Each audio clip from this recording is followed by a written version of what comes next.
Yes, people. We are back live. We are back live on the Sarcasm City TV YouTube for another Manchester United and Liverpool show. Man United podcast meets the analysis at Anfield podcast. So please keep all your comments, all your questions, Manchester United or Liverpool related. Please, people, make sure you run up the likes as well. Share this across all the socials and subscribe to the channel Sarcasm City TV as well. Hit that notification bell when you do. Hit the notification bell when you do indeed subscribe as well. I see you lot in the chat already. Big up to all the regulars. Big up all the new people in the chat as well. As you can see from the title, how many trophies can Liverpool win this season?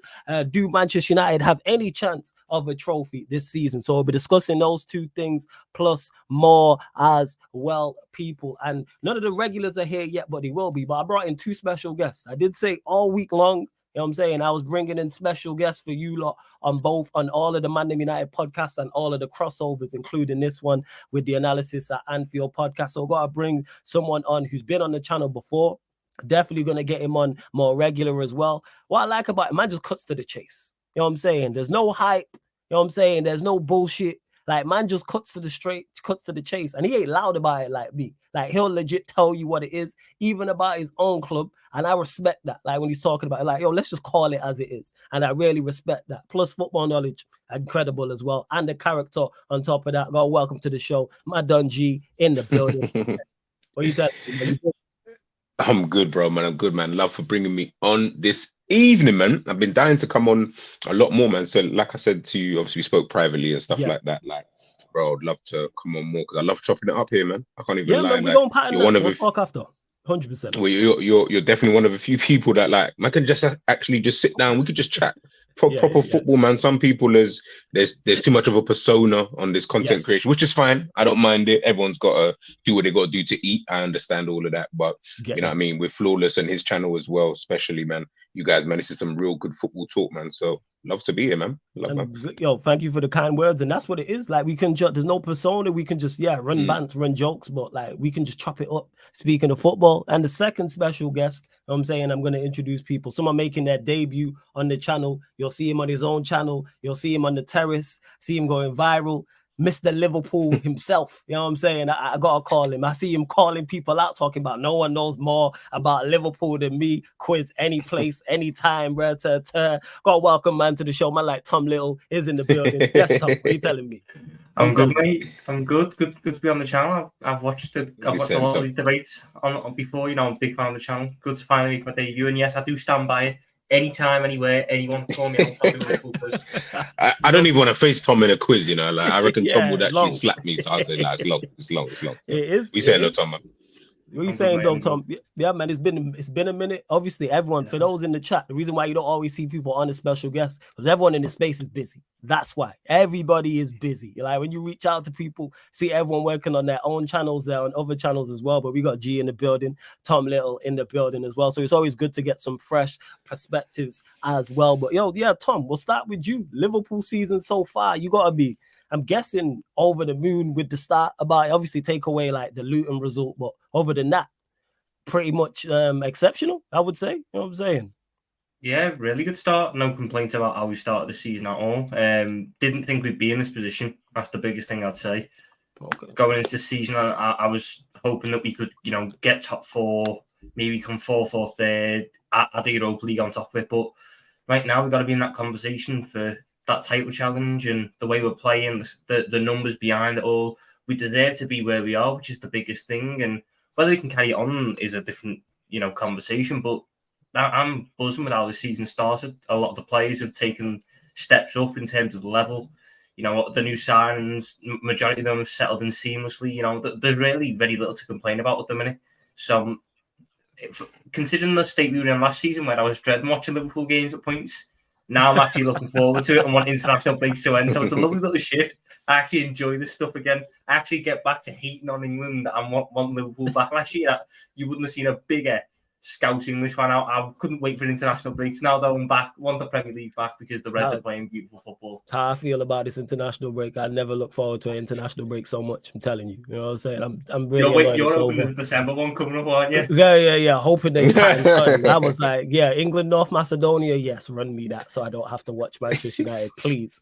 I beg. You know what I'm saying? But yeah, same to you, G. Obviously, spoken to you a little bit more recently, but yeah, thoughts on Liverpool since we last spoke. Liverpool's form, because like I said, minus the Luton game, the Toulouse game, pretty much winning and playing well. You know what I'm saying? And looking good going forward as well.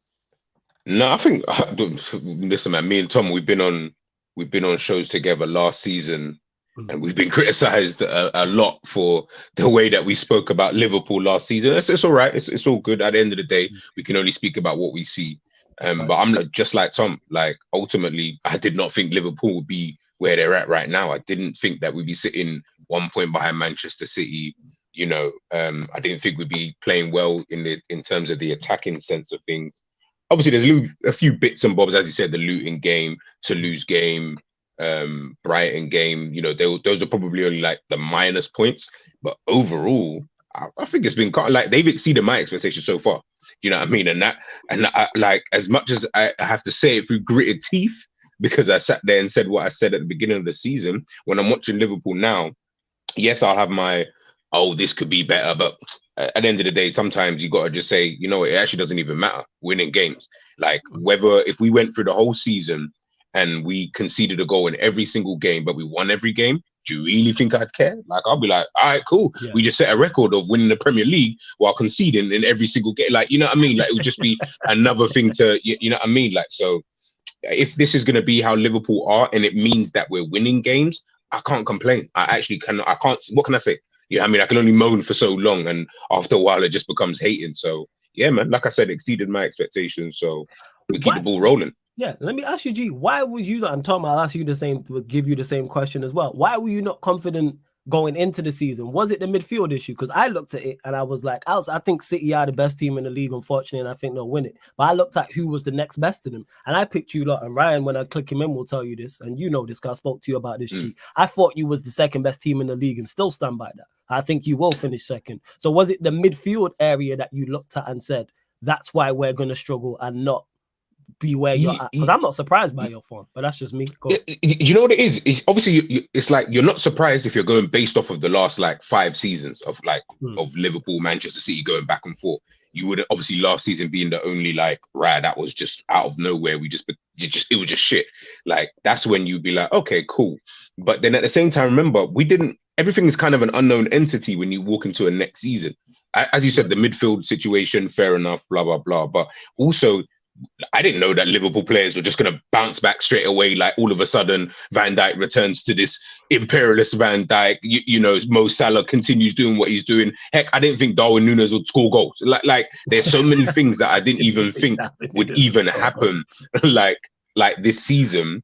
And then on top of that, I also thought, like, obviously Arsenal, we're joint with Arsenal, so I have to give them their props as well. But I didn't think Manchester United would be worse than you was last season. I didn't think Tottenham would be as good as they are. Like, there's little things that I just didn't even see really coming, kind of things. And with that whole midfield situation, it was an unknown entity. Remember, these guys could have come in and we could be sitting here in 5th and saying, "No, don't worry, man, it's transition." And, you know, we didn't know that Gravenberch would come in, you know, out of nowhere. Boom, he's playing well. So Bozalai, I didn't think he'd be playing as much as I still question him a little bit. He's come in and actually impacted the midfield the most. You know what I'm trying to say? And the team is just like, it just seems to have like just meshed with him and everything that's kind of going on with the team in a general sense, you know. And I didn't think as well that Klopp would have that kind of bite, you know, going into this season and then being able to kind of turn things around, you know what I mean? So he's shown me something, you know, this season. So I have to give the team props in that sense. Man. I can't. Maybe it's because I just looked at you. Yeah, maybe it's because I just looked at your attacking input and was like, you'll be okay. Like, trust me, I wanted to be wrong about it so much. But I looked at, and Ryan will know this, because I looked at the attacking players you had. I looked at, even though I didn't know as much about the midfielders in terms of Szoboszlai and Gravenberch. Obviously, you had Trent and Robinson, and I said, they have a lot of creativity and they have a lot of goals. That's why it's not surprised me in regards to you lot always, you know what I'm saying, always coming from behind all the time. Like that happened. The amount of times you go a goal down and then you'd win 3-4-1. Like I would even get like start running jokes when you lot was going to go down in certain games. I was like, they're probably gonna come back. And then that's exactly what happened. But who knew that we was gonna get that back? Do you know what I mean? Like I knew we had that. Like we had the but back in like say 2-3 seasons ago, and when we were just battling Manchester City, I promise you, more time when I'm watching those games, I wouldn't even really be tuned in until like the 60th minute, because I'll be like, if we are losing, then cool, we'll probably come back and win the game or whatever. Or even if we're winning, I know we're 100% winning the game. Like I just had that kind of confidence, whereas like I didn't think we're gonna get that back. And I think that's why I have to give credit to the team in that sense, where they've said, all right, we've got that kind of bite back. Obviously, we've got a ton of a season still to realistically go, so anything can happen. But right now, they're in a good moment. So if they just continue that, it's only going to be us and Manchester City. I'll keep it real. Like Arsenal will start to fall away. Oh, that's fair. Ryan's in the cut as well. Before I go to Tom, yes, Ryan, you blessed first and foremost, yeah? Yeah, good, man. Big up, Tom. Big up, G. If there's any Indians in the chat, hold that. So yeah, man, yeah. That's why this guy's been smiling ever since that Cricket World Cup final of my life. Yeah. I'm still celebrating, bro. I know you are. I can tell. I've never seen you so happy. Me and my dad are still laughing at it, bro. Like, I've never seen you so happy. But yeah, same question to you, Tom. Like in regards to you're surprised at where you was at. So what was the major issues you was looking at the start of the season that made you go, yeah, we're gonna struggle? First thing, I didn't know if the midfield would instantly click. I didn't know if we were going to need, because a lot of players who've come into Liverpool before have needed like a couple of months to really settle and adapt to the system. We've managed to avoid that with most of them, which has been a big thing for us. And then the one or two midfielders that we kept last season, from last season, sorry, played this season, have done well to do that job. And it was also our certain players who last year didn't perform going to refine that level, i.e. Virgil van Dijk's, Andy Robertson's, even you can question like Diogo Jota and Luis Diaz in that sense. They've all kicked back to a level that maybe isn't their very best, but it's close to. If it isn't right back to what they can do, it's very close to that, which is a massive thing. The attack, we always knew we had a good attack, but it was, are these games going to be 4-3s or 4-1s? And we've managed to get into the 4-1s, the 4-0 sort of thing, which is the most important part of it. And I also just didn't know if the team was ready to bounce back so quickly, because last year was so incredibly difficult in terms of the overhaul. I didn't know if they were going to have a slow start to the season overall. And then they catch up at the end of the season. You go, see, that's what they can do. Just need a little bit of time. No, they kicked on straight away. So they've really shocked me with just how set they are. These players reckon they can win this title, which is a thing I wasn't expecting to hear. And it's a thing I'm very happy to hear, because it should mean we go far in all the other competitions, which are the main priority, because I don't think we're going to win the league because of City. But if we leave this season with a Europa League and maybe an FA Cup and you get your top four, I think that's a successful season, considering, where we were expecting to be at the start of the year. So they've surprised me a lot with how well they've played and how little time they've needed to get up to speed and back to the very top, because you could have easily thought that it would be City and Arsenal top two again, and then Liverpool stuck in that sort of middle ground of just third and fourth. That they're not going to drop out, but they're not going to, take the next step up. So I'm just glad that we're back up where we should be. And that being said, you mentioned there obviously Europa League, FA Cup, you lost in the Carabao Cup as well, so you're going to target them. But do you believe, when you look at your team, do you believe you are, like, say, a DM away in January from being able to compete for Manchester City? So how far away do you think you are? Because that seems to be, correct me if I'm wrong, the outside looking in, that is the main problem area within your starting 11. I think a DM and a left centre-back, left-back sort of thing, because Robertson's out until like February time. I hate Kostas. I hate Tsimikas. I think Tsimikas is awful. Let's talk about it. I think he's such a bad defender, and if we're gonna have to, we've got to play him against City, which is not going to go well. Then we're going to have to play him against Arsenal. Then we're going to have to play him against United. Then we're going to have to play him in all these games. I don't think he's a very good defender. But even then, when we bring Robertson back in, he's better, but he's not suited to the role that we play with this new, like, inverted, and then you need that left back, left centre back in to be a little bit more disciplined. If you bring in the DM, it frees up Trent. If you bring in the left centre back, You've got the structure there. Once everything is set in, I think the only team better than us is City, because I don't think Arsenal can match the firepower that we've got. And I think the defense is like at such a similar level because of Virgil van Dijk. So is that even with the DM and the left-sided centre-back you're talking about? Then if you say you were in January to get 2 players of quality in those roles, is it then you look at it and go, yeah, we can topple Manchester City for this league? Yeah, I think with a little bit of luck, I don't see why not, because I think right now the second best team in the league. Right, if you fix the problem areas, you close that gap massively. Are we going to need a little bit of luck? We always are going to when we're going against City, because they're just better than us. But if you get that luck, I'd back the squad to, take the opportunity, which I wouldn't back them to do right now, just because of the problem areas. That's fair. Ryan's over the moon about the Shimmercast comment, because he's always just he's always on Shimmercast. Look at him. Bro, he's one of the worst left backs in the league, and I won't be told otherwise. I'm telling you, he's so bad. He's so. You know what? You don't watch him more than I do. So you know what annoys me about Simicast? Okay. Go on. Anyone can see he's an absolutely awful defender, right? But I hate it when people act like he's good going forward. The guy's ass going forward. He can't cross. He's crossing his ass, bro. Like, but you know what? Why I'm so confused about Simicast?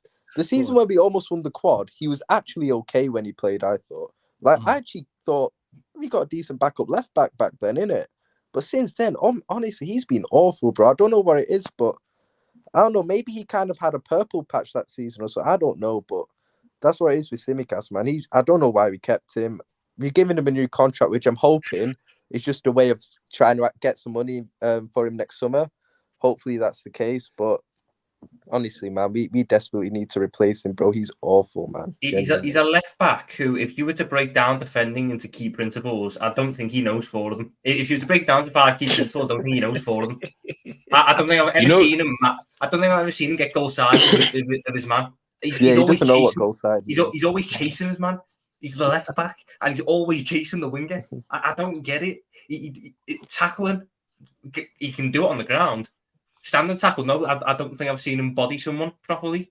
There's so many key defending principles that he doesn't get. And then he's got this core section that love him. And they go, well, it's his set pieces, it's his delivery. And then I watch him, and he goes 10 games without an assist, and then gets 2 in one game. They go, see, that's why I'd have him. And I go, when Robertson fucking does that, you critique him and go, he's crap. He's not doing this level he was. What's with the different standard? At least Robertson knows goal side. At least Robertson could win a tackle. He's just so confused. I don't like he's young. People think he's 20. He's 27.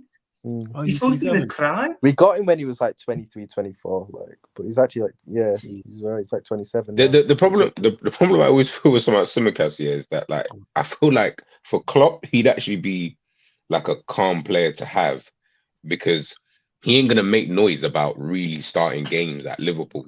So he's calm with sitting on the bench, knowing that, all right, well, this guy is going to always play unless a situation like this happens where gets injured, and Klopp obviously Klopp isn't you're not banking on a player to get injured for the length of time that Robertson got is injured for now.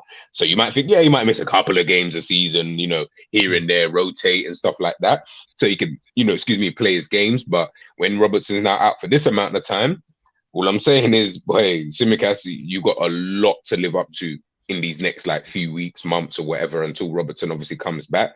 If you shit up the place, bro, it's just gonna be long for you, because come January, no one's trying to wait till summer. You're like, yeah, get rid of him now. I'm seeing talks about Aid Nori and stuff like that. I'm saying, for me, I'm like, yeah, he's a banging Simicast. I'd rather him be the second choice backup, left back to Robertson, and let those two battle it out, because Simicast is never gonna challenge for a starting spot in this squad. And that's something I feel like Klopp would like to have, though, because he doesn't want to ruffle too many feathers. I don't feel like he likes having this amount of players who are going to challenge too much for players that he really, really likes in someone like an Andrew Robertson. So when we look at Simicast, I'm just like, I haven't got time to even cuss you anymore, man. You're actually just shit. So everyone knows it. We just leave it there. When you do your assist, we just move on. I'm not going to praise you. Tom said it there. The key principles of defending, he ain't got that. And he's never had it. So what can I even say, bro? What can I even say, man? He's bad like that. Jesus Christ. All right, he's like Alex Tellers for you. Someone said that. He's want to play a centre back there. Joe Gomez is a centre back turned right back, and I'd trust him more at left back. Yeah. That's Klopp does about that the most Saturday, damning hasn't thing he? I can give him. I trust Joe Gomez, who I don't even trust in many positions, but I trust him more than Tsimikas, and Tsimikas is a natural left back. And also, it's not this isn't even about his football. He just needs to get some sleep. He just looks shattered all the time. Yeah, He just looks shattered. Them eyes, bro. Yeah, Them eyes. it's I'm got like, proper either you eyes, smoke man. on the side It's crazy, or you yeah. don't get enough sleep, because them you just look tired all the time. And he's getting like black eyes every 2 months. Like, is he just getting is he getting bullied at Action? The people who've not like access to the point where they're just bullying him. He's either got a black eye or he looks like he needs some sleep, which could explain why he's crap at defending because he's not switched on. Like, it doesn't make sense. And then you've got to play him for 3 months at a time. And you're going, just end. I would rather have, honest to God, I watched James Milner get spat inside out by Jeremy Doku. I'd still rather have Milner than Tsimikas. Right. 100%. Yeah, 100%. Definitely, I agree. 100%. Yeah. That's what it's like. Hi, first. Jeez. You know what I'm saying? That's scathing. You know what I'm saying? It's very scary. Like I said, you lot are watching him much more than I am. Because when I see it, I'll just be like, yeah, he's been okay. But Ryan's been on his case for a minute. And both of you have backed that up. But G, where do you stand in regards to closing the gap at Manchester City? Are you a DM and a left-sided centre-back away from where you're like, all right, we can legitimately challenge this season? Because you are indeed close to them now still. Honestly, bro, I don't even know half the time, man. Because I look at the team and I'm like, I don't feel like getting in a DM would massively change it, because I don't think Klopp's going to play in a way that having a DM is going to differ too much to the way that we play now. Like, it's not like, for example, it's not like we've got these midfielders now and then he's going to go out. He might do, I don't know. But like, I don't feel like he's going to go out and sign like a Kante. Now, if he signed like a Kante, he'd want Kante to play in the way that Kante played when he was at Chelsea, someone who sits in front of that back four, doesn't really venture forward. If he does, everyone's surprised. Like, you know, it's almost like a centre-back marauding forward. You don't know what to do with him. Do we go? Do we stick? Like, I don't feel like he's going to do that. I feel like he likes the fact that he's got multifunctional midfielders. And I feel like he's just going to go and sign another multifunctional midfielder who can play in that DM role, but just might be a bit more defensive than like a McAllister. So whether that would be the deciding, I'm more on the left side as centre-back than I would be a DM, if I'm being honest, because I just feel like for balance of the team and stuff like that. But in terms of challenging City, I don't know, man. Like City, I don't watch City until they get to like March, April anyway, because that's when they decide to just turn into demon time and all of a sudden they're winning 10 games on the bounce and you can't beat them and they go away to Real Madrid. They want to go and play well there. Like, it's just all dumb stuff with City around that time. So I just think if we were to stay in and around them come January the 1st, let's see what's going on from there. Let's see what City's injuries are saying as well come that time, because the way that some of these players are dropping like flies, I don't know, like maybe this might be a season where, cool, we can just, you know what I mean? But it's funny, they've had injuries, they've not played well in whatever eyes you want to say that, and City are still top of the league by 1 point. So Lord save us when they decide to get their players back and turn it on. Do you get what I'm saying? Like we all say, like everyone could probably sit here on the panel now, everyone in the chat could probably say, nah, City, they're there for the taking. Are they? They're 1 point ahead. I say this every year, bro. Like, Exactly. Every year we say the same thing about City. And City are the only team I know to come back in the Premier League in terms of like in recent history, come back, win a Premier League, be far ahead, win a Premier League, take a Premier League down to the wire and win that Premier League. Like, they just do it in any way possible. So I'm cautious when I say other teams have a chance, because I'm like, well, name me a scenario that City are not going to win it. You're going to have to be like Liverpool in 1920 and be like 15, 20 points ahead of them. Then I'll give you a chance. And that's Liverpool. Anyone else? Nah. Bro, they still got KDB to come back, and we all know what title race KDB's like as well. Second half of the season, he just turns it on, man. Like, yeah, it's still. I think this is the issue you used to run. You actually watch the City games. The moment we get to March, I don't watch City. I just go. I'll wait. I'll wait to check. Yeah. Because it's the most inevitable thing. I'm not going to waste my. I can do better things than watch City pass around for 80 minutes and then score 4. I've got better things to do. No, it's true. I just wait and read the score. Like, bro, those title races were painful. Those title races were painful because flawless. We were winning. We were winning every game towards the end of the season in those title races, and then you go into it thinking, right? Because all the City needed to do was drop points in like one game. It was always the case. And we were just thinking, I was giving myself hope every week. I was like, this team, maybe they can get at them here, or, bit of hope. City have got midweek game there, whatever. 5 minutes later, City are like 2-0 up, and there's just like no point in it. I just detached myself from the game. Ryan, it's not even that. It's Vincent Kompany scores a worldie out of the blue, and you're like, well, this doesn't even make sense. Like, you had Aguero on the pitch, you had all of these ballers, and he scores, and he scores a banger. It's not even ex-player misses a sitter at the end, honestly. Bro, that it's wasn't dumb even the stuff. worst one for me. It was Burnley, like the week before.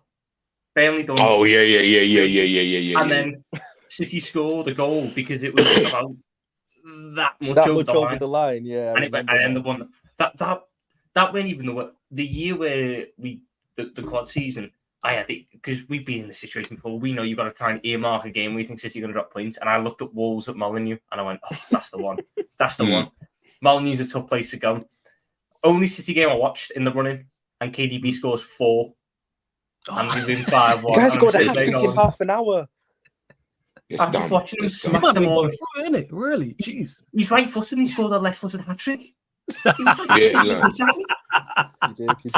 City are on listen, look, obviously, Floors, you'll be able to tell us like better, obviously supporting Manchester United for all these years. We've watched you slap everybody over the past like 20 years and that.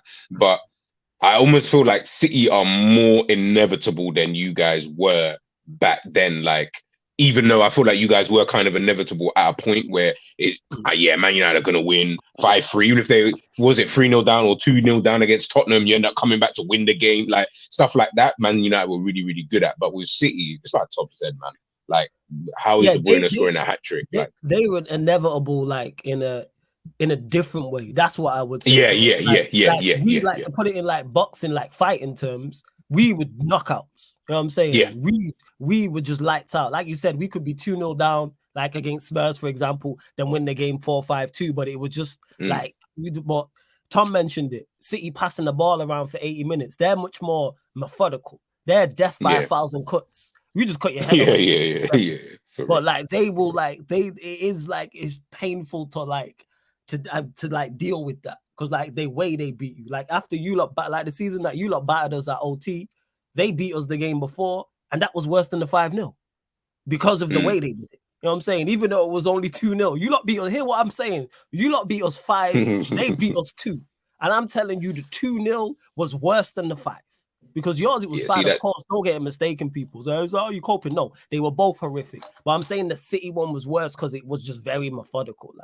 Like it was a death by 1,000 cuts, where Liverpool just killed us. You know what I'm saying? Send it off, bam, bam, bam, goals, and then it's over with.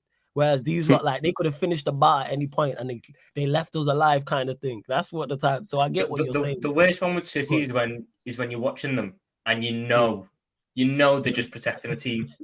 They went 2-0 up and they're not even trying anymore. Whereas against other sides, you can just see them going for the kill. And you feel sorry for the side that they go for the kill for, because it just doesn't go up 5, 6, 7, and they're just begging for it to stop. And then the next week it's 2-0, and it's just the 10 minutes without the ball going out of play, and for 9.5 minutes it's in their possession. You're sitting there going, the fuck am I watching? City they're jarring, man. Honestly, I don't know what to. I don't know how you stop these guys like in this. I mean, to heck, we're hoping the Premier League can stop them, because no one else is seemingly trying to stop them on the football pitch. Because otherwise, I just feel like they just, even when like it is even times like now. This is why I don't speak on. Like, and I don't think anyone here on the panel is anyway, but in a general sense, when I see some fans talking, we're really in for a race, and I'm like, hey, look, I'm not saying we're not in a race. And like, in terms of points and how you look at the table, yes, right now, technically, we are in a race. So is Arsenal.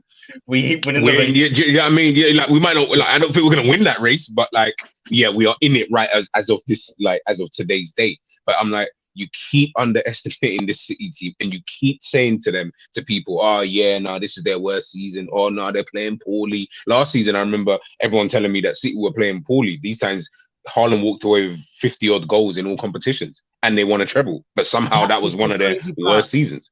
Gee, you spot on. I remember those conversations. Remember this one? Haaland made them worse. That was a yeah. Oh my, yeah. I would love to have someone like that who makes me worse. Oh, I would love that, bro. What, to have a striker like that who makes me worse? Let's not forget that the first 2-3 months and they wasn't at the City level, and it pains me as a United fan. I remember having those conversations. Haaland has made Manchester City worse. Why did they sign him? That was worse with a striker, and then they won a treble, and everyone shut up like that wasn't a conversation. That was a legitimate conversation. People go back to even channels on here, Overfaith, wherever you see Tom G, Ryan as well. Go to your favorite content creator. Guaranteed the first 2 to 3 months of the season, from like August to November, that was a conversation. Because Haaland has made and then they went and won a treble, and they were favourites. The funniest thing about last season was though, it was the Arsenal fans with the naivety. We've been in these. We were trying to tell them. We know what City are going to do. Arsenal fans were in like blissful ignorance. Like, oh my god, we're going to win. We were warning them. City aren't going to do anything, and then it's the last couple of months of the season where you're just seeing them creep up, and you go, and it's happening. Arsenal, they go, no, we got Saka, we got Mark, we're going to be fine. And then 4 weeks after that, it's, have they done that again? This is what they do. If you are not 15 points clear in March, you are not winning that title. But that's you're not winning the title, man. I promise you. You know, with City since they started winning titles, I don't think I've ever seen them lose out on a proper title race. They always either, if they're in a title race, they either win the title or they'll miss out by like 20 odd points. The reason why we won the title is because we never made it a race. We made sure we never made that a race. We knew, like, if we made it a race, City would just come up. City would just win it because they always do. I've never seen them come out the second best in the title race. It's ridiculous. And you know what the worst thing was with the 2 title races we lost to Pep and City? With the final days, I thought, with the 2 final days, because we had hope in each of them. Brighton go 1-0 up through Glenn Murray, and you're thinking, whoa. And then Villa go 2-0 up with Gerrard and Coutinho, and you're thinking, oh my days. I thought City weren't going to win that game then. I thought it was all on us. I was more scared we were going to fuck it up ourselves because we were struggling against Wolves that day. People forget, but there was almost a sense of relief when Gundogan put them 3-2 up. I almost felt relieved in a weird way because I was like, okay, City are winning. At least I can't look back in it. I think we fucked it up ourselves. Do you get what I mean? That was now when City scored that first goal against Aston Villa. I turned to my boy. I was like, "Yo, you know they're winning the game now. Like, this game's already done. We don't even need to keep because we were flicking between both channels. We were like, oh shit, like Villa 2-0 up, Liverpool, and as Ryan said that we were kind of struggling, and it was horrible to watch because I was like, we're actually playing shit. And it looks like we're nervous for some weird reason. I'm like, usually we'll pack Wolves at home, but today, for some weird reason, we're gonna fuck it up. And then they scored that goal. And then when they scored that, I said, yeah, this game's already done, man. Let's just watch the Liverpool game and what happened? I blinked. All of a sudden, it's 3-2 to Manchester City. I was like, well, how does this even make sense? And then we scored a minute later. It was exactly. The news didn't get to Salah. He celebrated like he'd fucking won the league. Yeah. Yeah, that's peak. That is cool. You know what I'm saying? That this is peak, man. I've been there losing title races. That ain't fun. Hey, you lot, everyone who's locked in, though, continue to run up the likes, people. Run up the likes. We're currently at, what you lot saying in the chat there? Yeah, get us up to 50 likes, people. Like check 1212. Get us up to 50 likes. Make sure you hit the subscribe button as well. Continue to get your questions in. Keep them Manchester United or Liverpool related as well, people. Any super chats, V1, I see you, I'll get to as well. And Lex. To the title as well. Sorry, big up to Jacob, United Spurs of America. I just had to add United into the title. I didn't know what to put. That's how I was like, do Manchester United have any chance of a trophy? No, we don't. Just to clarify.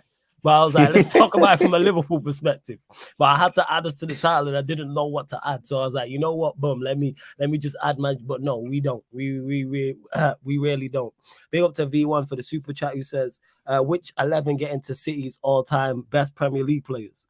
Say this again, V1? Are you talking about like an all-time Premier League? Or are you talking about a City only? Like, let us know again, V1, and we'll answer this question. We'll get to it. Like, just to clarify what that is as well. But Ryan, where do you stand on it if you do actually get a DM and a centre back, or maybe you think you need more or not all that in January? If you do, let's say you're 2 points off Manchester City come the 1st of January. I think in terms of trophies this season, the Premier League's the only one you look at and say, with our team at the moment, we can't win it. I think we should be winning Europa with our team we have right now anyway. We should actually be winning the League Cup because we're the best team in that competition. There's no doubt about it, really, because Arsenal City are out, and we should be looking to win the FA Cup. But the Premier is the one you look at and think we are literally just 1 or 2 plays away from potentially winning it. I don't think we can win it right now. We can maybe take it to maybe March or something, but then I think it'll just get too much. I think because not having a DM, a competent DM. Who have you seen who's won a league without a competent DM? Like, let's be honest, it's too hard, bro. Like, we'll come unstuck eventually if that happens. We have to just make sure we're close to City by January, which I think we can be, because if you look at our run of fixtures are actually favourable up until January. So as long as we don't do any bozo things like the Luton game, we should be close at the top of the table still. And then you're looking and think, get a DM in, that should be the priority. Whether the club will do that, I don't know. I don't trust them to do it. But they have to go and get a competent DM in. Who that would be, I don't know, to be honest with you. And I do agree with the centre-back thing, because I think we need to look at someone like, like how Vardy or Anaki play for City in that kind of left back / left centre-back role. Mm-hmm. I think we need to look at someone who can fit that kind of role, because Robertson, to be fair, I think Robertson's had a decent season before he got injured this season, to be honest. Going forward, he's been trash for a while, to be honest. Going forward, he's not been the same player for at least a couple of years, in my opinion. But defensively, I still think he's all right, to be honest with you. So, but I still think we need someone, because, like, especially if Robertson gets injured or something, and you need to rotate, you can't put Tsimikas there because he's rubbish in it. So, like, yeah, that's what it is. So, literally, we are only 2 players away from potentially winning the league, in my opinion, because we got, in my opinion, the best keeper the best keeper in the world, the best keeper in the league by absolute far anyway. Virgil van Dijk looks like he's back. Still got good defenders there. I think what's helped is Matip stepped up this season from last season. Gomez has actually been okay this season as well, especially compared to last season. The attack, we all know how good that is. And obviously we've got players like Szoboszlai who are playing really well in midfield as well. So the team's definitely there. And then if you get a DM, you can free up the likes of Gravenberch, Szoboszlai, so etc. So yeah, I think we are literally only a couple of players away from, maybe even just one, the DM away from potentially winning the league, in my opinion. So let's see what happens. I don't trust the club to get one though. So. Yeah, that's fair. And that's fair enough. Then we'll see what indeed happens in January. But speaking of your midfield, to go to you on this G first, is in regards to someone who's, I would say, he has divided opinion. I think that's fair to say. McAllister, obviously playing out position. You know what I'm saying? He was brought to the club with not high expectations, but expectations of a certain level. Obviously, winning the World Cup with Argentina, having a good season at Brighton. You lot getting him at a great price as well. But like I said, he has been played out of position because he has been playing as the 6, but then others have been critical and said it's not so much the defensive work that's been the issue, it's actually been him on the ball. Where do you stand with McAllister so far this season? Yeah, I think he's been very underwhelming as a signing in general. Like, I'm just happy that we spent the 35 million release clause, because if he cost like 60 million, wow, you know what I mean? I think we'd all be like screwing, like we'd literally be screwing our heads, and he'd probably be the flop of the season kind of thing, just because of the price tag. But luckily it's low enough to not really be too bothered. I hear the whole he plays in a 6 thing. I hear it. Like, I understand it. Like, it's not a natural position, but we're acting as if the guy's playing right back. Like, he's still playing in a position that he's relatively familiar with.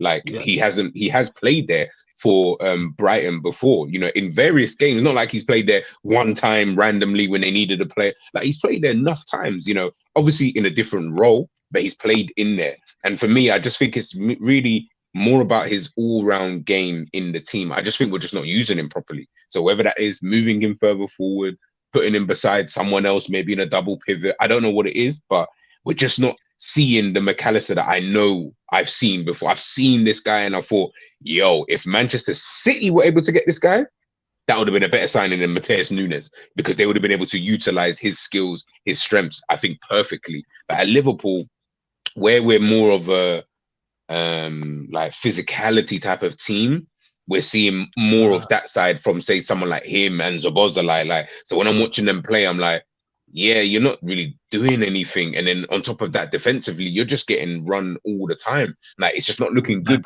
you know, for you. Yeah, bypass like all the time. And I'm just like, there's only so much I can keep saying, oh, but yeah, it's not his natural position. I'm like, come on, man. Like, ultimately, remember, the manager keeps picking him there. So whatever I think he's shit there, the manager blatantly trusts you in that position because he thinks you, out of all the players he could potentially pick, you're the best option in that position. So I expect to see, because you are a quality player, I expect to see a little bit more quality. And right now, we just ain't really seeing it, man. You know, it's early doors anyway. So come the end of the season, we might be sitting there saying, yo, McAllister, man, he is a sick option in that position. But right now, nah, man, like you've been kind of dead like this season, and you're definitely not a player. Like I'm looking like at the moment where I'm like, you know what, I'd rather have someone else in that position than you. Heck, I would even say, let me even just try Matip in there for a game just to see what that looks like, because you're just not it at all in any way, shape, or form. And you need to be dropped for a little bit because it's unfair to keep playing someone who's not really clicking at the moment when everybody else kind of is. Gravenberch come in, he's in there. Szoboszlai come in, he's in there. Like, these guys are clicking straight away. You taking a bit of time, that's fine. That's absolutely fine. I've got no problems with players taking time to adjust to systems and that. But guess what? I beg you do that in your own time and get someone else in there to play that position so that we can move forward. Because we can't keep moving like Manchester City. What did they do with Jack Grealish, man? Brother wasn't really performing that well. Wasn't really in tune. Guess what? You're on the bench. What did we see from him the following season? Or like a couple seasons later, or even last season? Jack Grealish, one of the best players for Manchester City towards the running. Do you get what I'm trying to say? Because you need you might just need time, and that's calm. I've got no issues with that. But guess what? Not on my time though. If you don't back up your ideas, you need to hit the bench, and we need to get someone else in there, and then you can get drip fed in every now and again, and then we can move. But yeah, man, right now he's been underwhelming, bro. Honestly. No, fair. Same to you, Tom. Same question to you in regards to McAllister and how he's looked. Has he been what we thought we were going to get? No. But am I worried about it? No. I do feel that playing the role he's playing in is having a big impact, because you look at him and he was lauded for being one of the best attacking midfielders in the league last season. And we're not making him effectively be a defensive anchor at points, which he's just not doing. And I think it's affecting his confidence, which in turn affects his all-round game. I look at him and see a player who should be on the left of the midfield three. So in the role that Gravenberch has, in the role that Jones has, that's where McAllister should play, and that's where I think he'd excel and probably start week in, week out for us, because I think he's got the skill set for that position. But it comes back to needs must, because Thiago Alcantara is dead. No one knows where he is.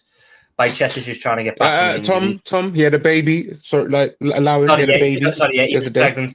He's been out injured for 9 months, so he's pregnant. And now he's getting fucking maternity leave. So we're not gonna have him for another 2 months. Exactly. So you've got no Thiago, who would probably be playing that position. Bajcetic would probably play in that position. He's not there. I think the most telling thing is the fact that Endo just is not trusted at all. Not a single moment of Endo was trusted.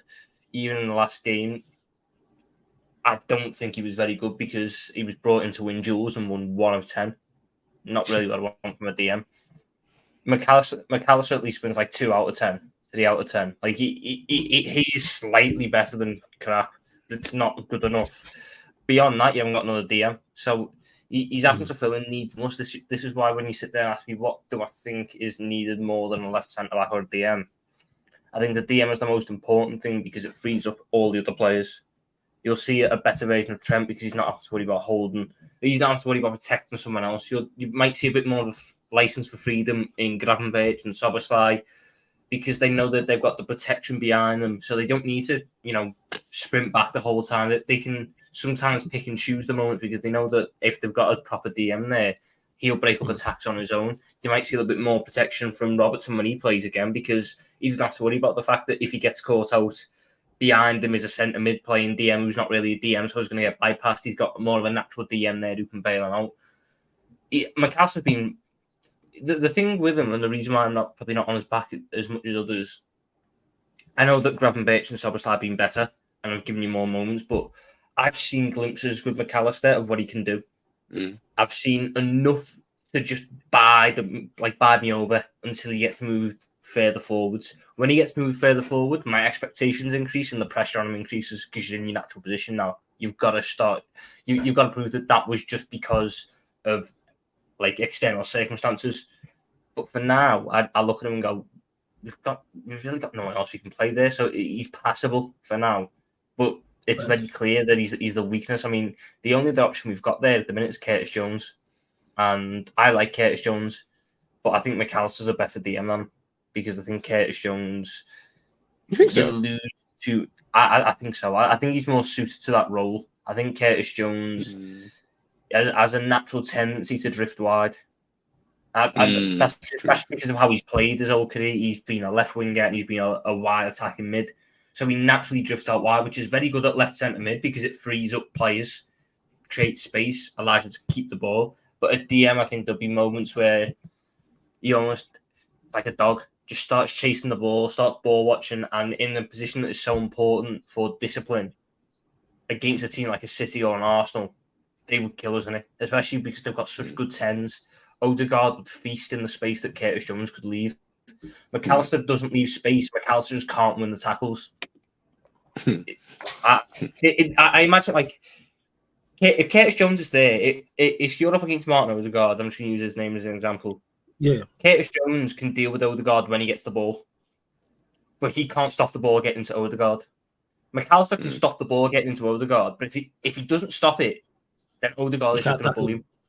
Yes, it's type of style. That's a fire analogy. That's fire. Like it's not the best situation to be in, which is why I'm really looking at it and going, Stefan Bajcetic, when he comes back, hopefully it's soon, but you know, he might have been fucking pregnant like Thiago. He's not been seen for like 4 months now. If he comes back, he can be the DM, because I'd soon just let him develop in that position with some actual experience around him than keep trying to shoehorn players in.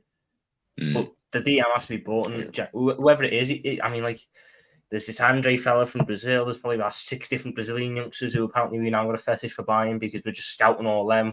Someone clearly got the world scouting package on FM, so that the South American market's got all these wonder kids. So I'm not trying to buy all them. You've got Palhinha from Fulham. I don't even want Palhinha, but if he's like 45 million, I might just do it. Because I think you just need to get something in. He's not what I want, because I want a younger one who can grow with the rest of the midfield. But in a needs-must situation, I take Palhinha for a year or two and then sell him on to Saudi, because they'll just buy whoever you want. But I don't think we can end the season with McAllister starting DM, because I think that'll do a lot more damage to him in terms of confidence and in terms of, you know, feeling at the club than it would do, you know, helping the team out. No, first, because you mentioned Paulino. So is it just the age thing why you don't want Paulino? Or is it like, also, it's just I quite like how he plays. I'm a bit crude in the sense that if my DM just runs around kicking people, I'm all for that. I think that's all I need to do. It's just the fact that he's going to be 29. So, like, we're going to have Szoboszlai going to 25, McAllister going to 26, Gravenberch going to 23, and then Paulino's 32, and you've got to replace him. And you don't know what the DM market's really going to look like then. Whereas if you buy a younger one who's in that same age profile, you just get to grow them all together. They get chemistry, you get to mold everything, which is, I think, the most important thing for a Liverpool team. When you can't spend like City can, when you're not going to match them financially, you have to find all the little difference makers. And for us, that's always been momentum and chemistry. So if we can build this chemistry in this midfield, that will be a difference maker, in the same way that for me this season, we have to go far in all the cups. I know people start saying, but then what about fatigue? All our best seasons have come when we went far in at least one cup competition, whether that be the Champions League or the FA Cup. All our best seasons on the clock have come when we went far, because it builds momentum.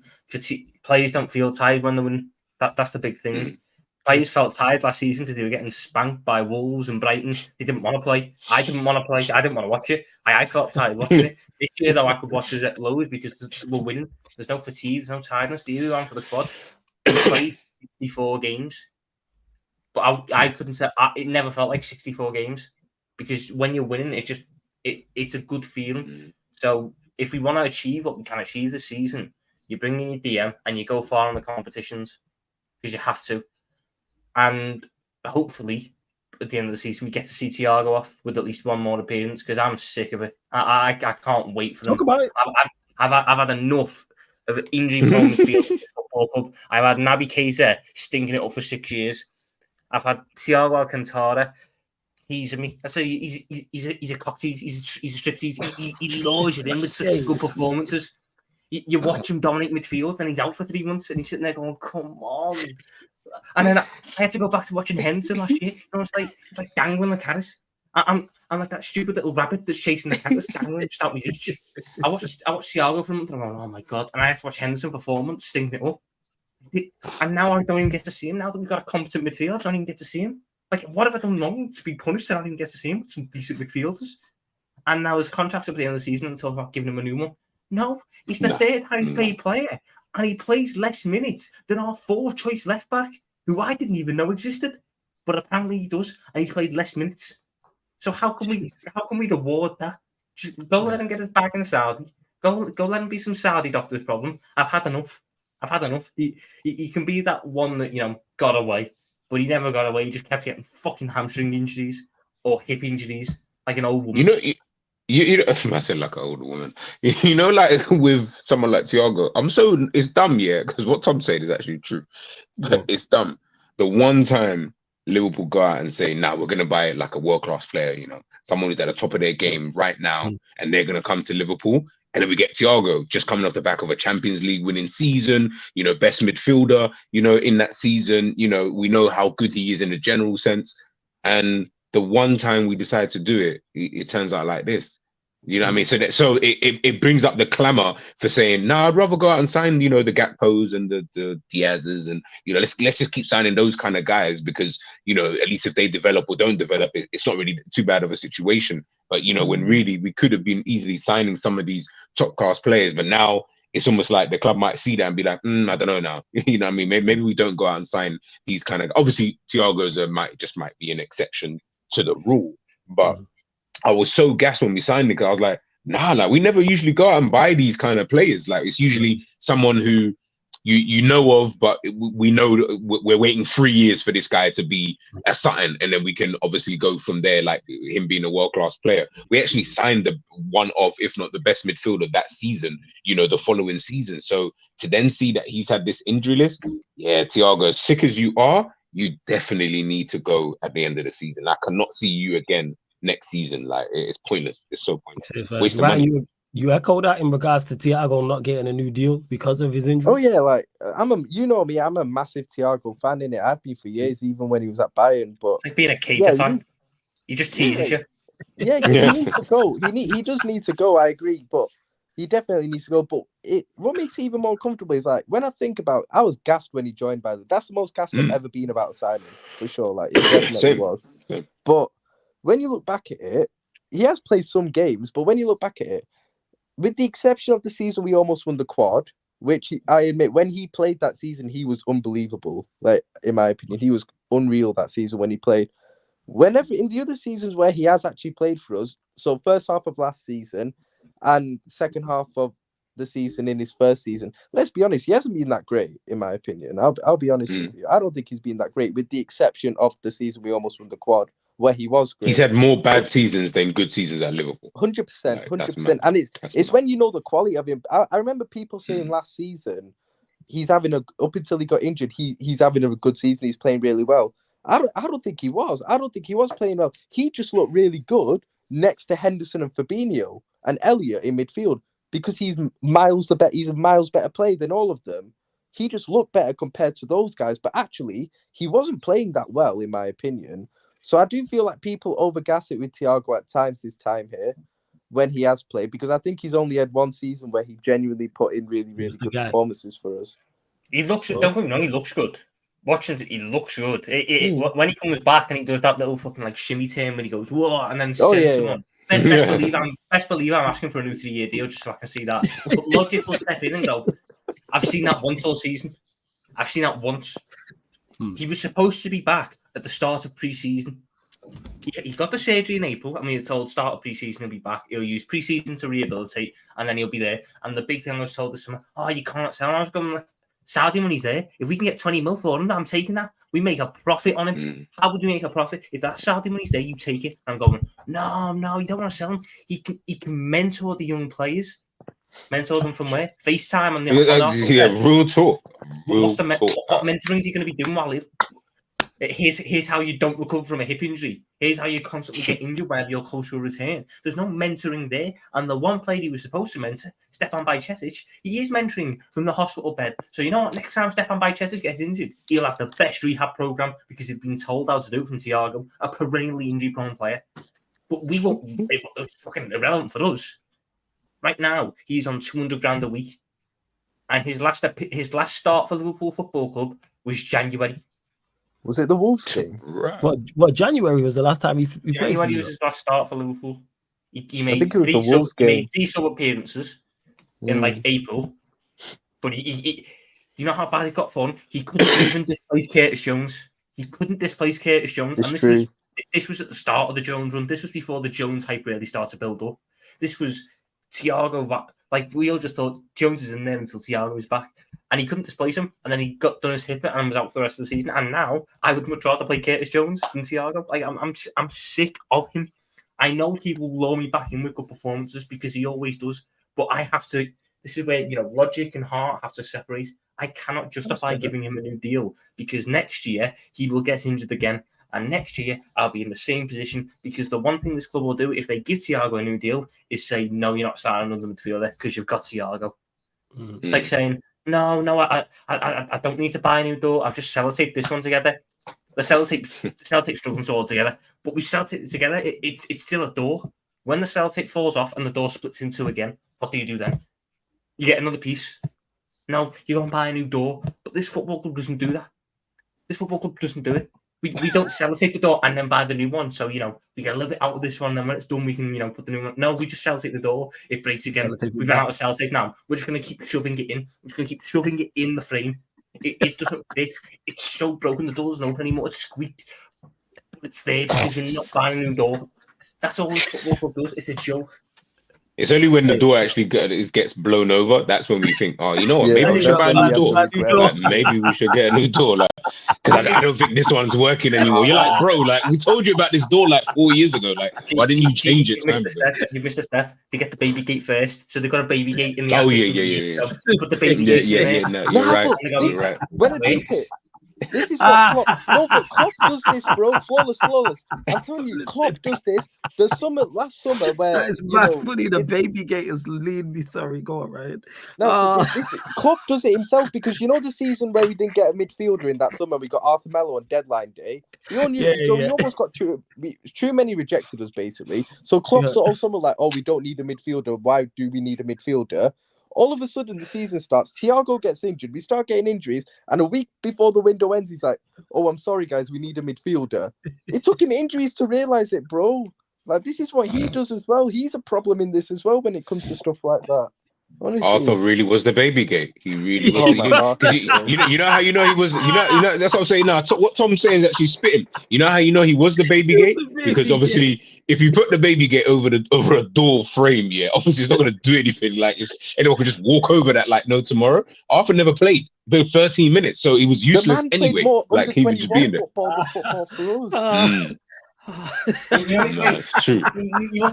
It's like if we bought you get the door and you get it in a box, and we put the box in the door frame instead because the door's front. We'll put the box in there instead. It's got a picture of the door. It's got a picture of the door on the front of it. So if you're miles away, oh my god, they put the door in there. The box falls over. The box falls over. There's nothing there. The baby gate's there, and you're sitting there going, "Oh, what are we doing here?" Like, Melo was the baby gate. He was as well. Yo, that's bad funny. Bro, the accuracy of the analogy. Oh Jesus! So speaking of that, you know what's frustrating about Thiago though at the moment. Go. You look at Klopp. Apparently, he's trying to play this DM kind of ball playing DM. Thiago's actually the perfect profile for that role.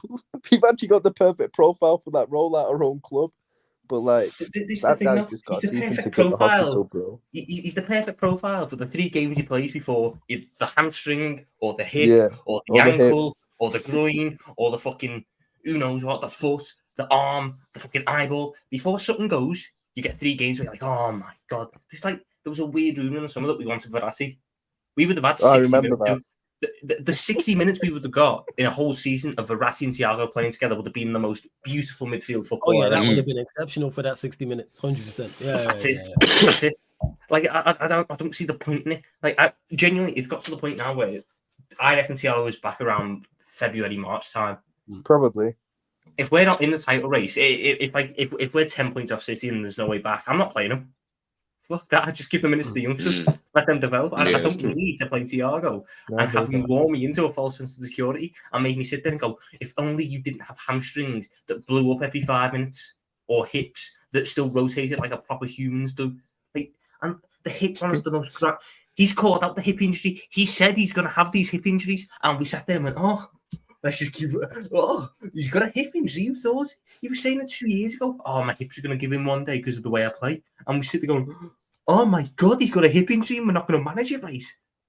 What? We've tried to bring him back from injury 3 times. He's got injured every single time. It doesn't make sense. He gets more injured. He gets injured more in training than he does the matches, bro. Literally. And I think I've heard Thiago Alcantara's had a setback in training.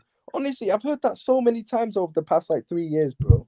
Well, he's had more setbacks than I used to have a fucking Mario Kart.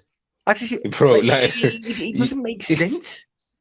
You wouldn't even notice this flaws because at the end of the day, obviously you'll be looking at it thinking when he's played. So you might know. Obviously, you'll know he's been injured and stuff like that. That's it. But know the extent of why he was injured and how. Bro, and stuff. You might know details because you're paying more attention to it. Yeah, I get that. Bro, it's like, listen, everything Tom and Ryan have said, like, there's nothing I can even really add to it, man. It's just, it starts to get embarrassing even just for him because I'm just like, you just look bad in this whole situation as well. Like, as well as Klopp too, and the management and the staff and the way that we handle it. Everyone looks bad in this whole situation because we're not talking about like a Bajcetic where you're like, he's so young that at the end of the day, you could just put it down to, oh, it's too much too soon, but you don't know how good he's going to be anyway. So you can maybe chalk it off potentially, later on down the line. Could be a Jack Rodwell situation where he was good and then, then turned out to be kind of dead after the injury. But with Thiago, you're like, bro, you're actually good. So you being injured this much, surely the club have got to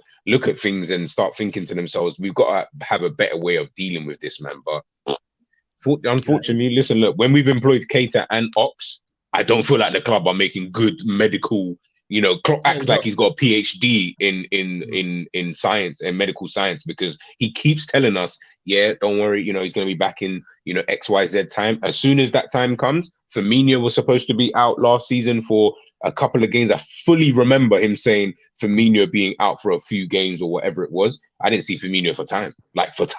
And I was like, well, that doesnesn't even make sense because you told me he was coming back. Like this PhD that you acquired, and you need to go to. I need to check what school you got that at or what university you went to. Car, it's not really popping at the moment, bro. You've got like the players that don't get injured and the players that are injury prone. But most squads have a squad that is made up of the middle group. You'll have 1 or 2 exceptions either way, but it's mostly, they can pick up a knock or 2 a season. We have 0 players who fit into that category. You're either injury prone or you never get injured. You play all the time. That's how it is. True. You're either Salah or you're Thiago. Like there's no like middle. There's no middle. It's actually true. I just wish we could have like a core group of players who miss 4 games a season. You either miss none or 17. Yeah, that's crazy. Yeah, that's wild. Like you said, that middle group of players. And G, you mentioned it, and that was going to be my next question as well. How much do you put, like obviously we started talking about McAllister and now we're speaking about Thiago. How much do you put it on Klopp and the recruitment in the summer? Because it looked blatantly obvious with the Szoboszlai, McAllister signings, etc., that you lot needed a defensive midfielder. You lot needed a centre-back of some sort. So how much do you put that on those two? Because if you had got those 2 positions, yes, you did go in for Caicedo or Lavio, but didn't manage to get either of them. So where do you stand with that? Again, like I said, man, it goes back to what I mentioned when you asked at the beginning about do we need a DM and I think we need a DM. Like I'll just categorically say that now. We do need a DM, and I do think it's relatively important. But I feel like the way that Klopp wants to play, I don't feel like that's at the top of his to-do list. Like I don't feel like he's looking at that position and thinking, I need, because obviously the DM that we're talking, like Tom just named Paulinho kind of thing. I don't feel like he's looking for that type of guy though. Like I'm not saying we signed someone like him, but I'm like Tom, I would love to have someone like Paulinho just for like a couple of seasons, then let Bajcetic potentially then come in after those, 2 seasons of nurturing under thing. What was it? That Pletty goal, who's really good with Bayern news, because obviously Bayern have been really in for Paulinho, obviously. He said that Fulham have apparently signalled that they'll be willing to let Paulinho leave for less than 30 to... No, is it was it 50 to 60 million euros? So that's about maybe 30, 40 million quid or something. Something like. But then maybe Tom's price we might be touching that price that Tom don't mind us. You know what I mean? Signing him for it, and I wouldn't mind. If he's 40 mil, you go for it. But no, we'll go for some 23-year-old centre mid who will try and force it. You know what we'll go for? We'll go for the Emre Can we bought in 2015. Oh. That's the type of player we'll go for.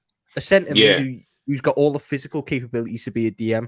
But being a DM now isn't about how you build. It's about this part. And our luck with play in this part has been very hit and miss, because for every Diogo Jota you sign, who was a brilliant, got a brilliant footballing brain, you've got a Darwin Núñez who is better when he doesn't use said footballing brain.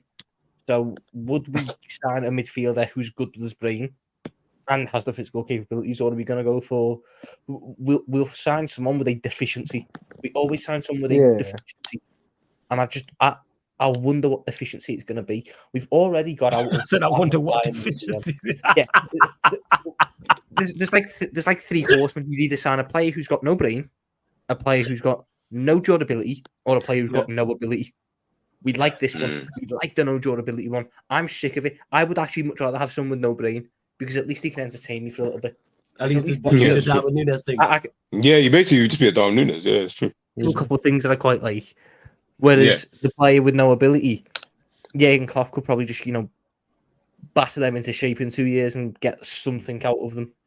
But we just have a fetish for the no durability. So they just tease you, they lure you in, and then you get injured. And you sit there, back at step one, with crap players who you don't want to play.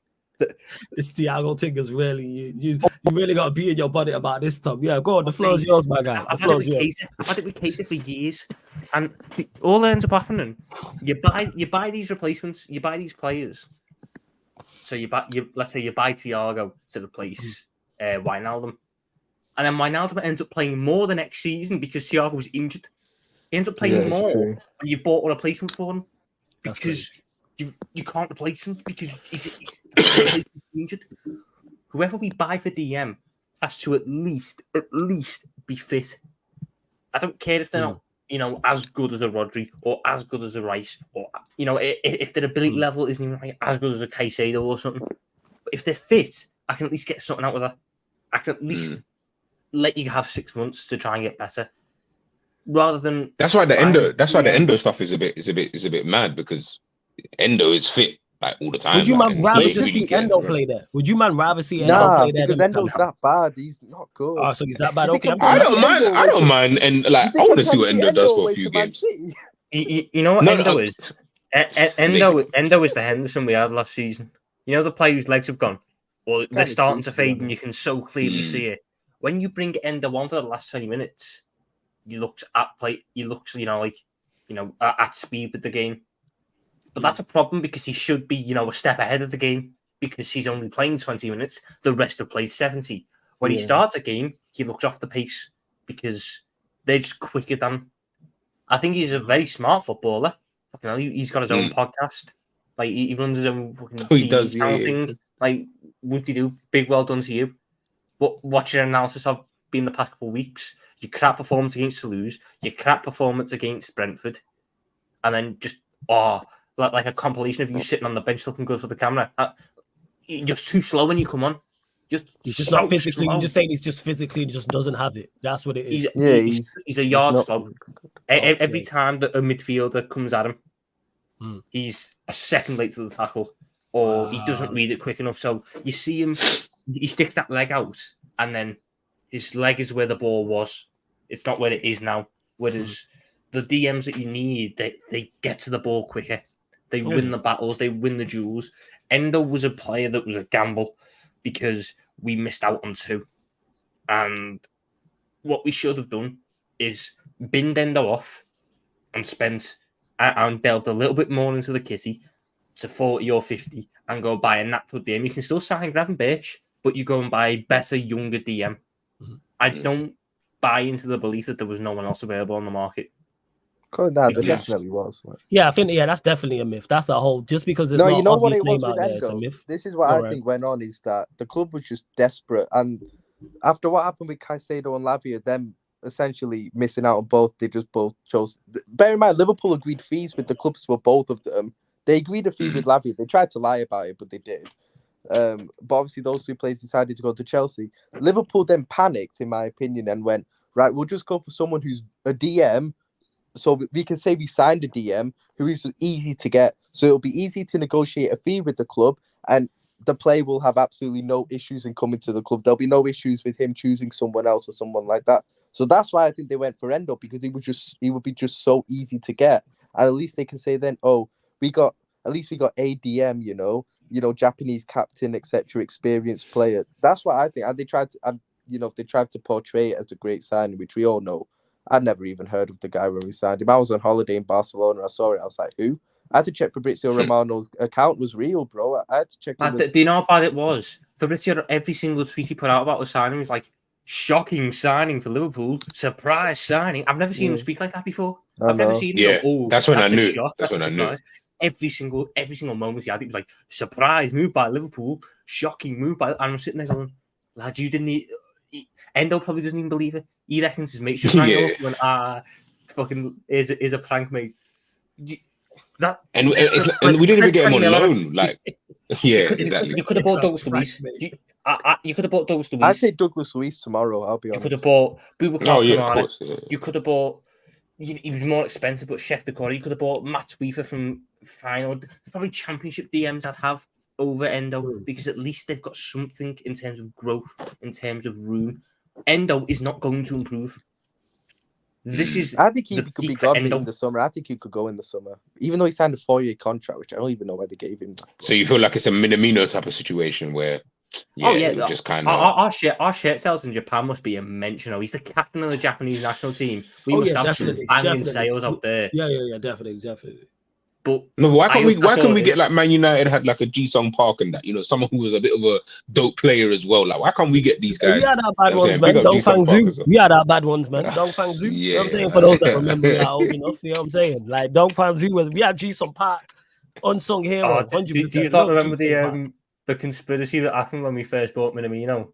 He only started 3 league games for us in his first 12 months, and he rolled 30 kickoffs. So the belief was we bought Takumi Minamino and only played him in those games because it was prime time viewing in Japan. So we get all the viewers in Japan watching Liverpool games and buying Liverpool shirts. Hey, the fact that someone put that together and figured that out is jokes. But mind you, Minamino did look good for Salzburg when they played against us in Champions League. Bro, for Salzburg, I was like, oh no, he's all right, you know. Like, he's all right, you know. Obviously, I wanted Haaland, but like, I thought he was okay, and then he gets to Liverpool, and I was like, you are dead. This is the thing. No, this is the thing. Their front four that game was Szoboszlai, Haaland, Hwang Hee-chan, and Minamino. Yeah. We bought the worst one. We did. Yeah, 100%. I would have preferred Hwang Hee-chan. I actually would have preferred him. We ended up buying another one, right. But like still, even like Patson Daka was on the bench. He would he was banging in goals at Salzburg. He was actually all right at points for Leicester. We bought the worst one, and it was literally just because he was 7 mil, and we never played him. He did help us win a couple of cups, though. To be fair to him, I'll give him credit for that. He helped us win a couple of cups. But then when it came to crunch time, Klopp said, "Yeah, we don't need you for these big boy finals. We're going to put you straight." I thought that was deep. I was like, "That's kind of deep." The early stages of the competition. Yeah, Norwich away and that like. It was FA Cup third round. That was his round. He'd score FA Cup fourth round. Yes, Carabao Cup third round. Yeah. He started the Carabao Cup semi-final against Arsenal because we had. He was ass. Mane and Salah at AFCON. He dropped the single worst attacking performance of the season. Missed an open goal. Missed an open goal in the 90th minute. And then the return leg, he didn't even play. We played 17-year-old Kaide Gordon instead because Minamino was that bad. Yeah, I remember that game. I went to that game. That was and then you had people there. You had people on Twitter and on podcasts and stuff going, let's start them in the final. I want to give him a sympathy start in a final. What a fucking charity FC.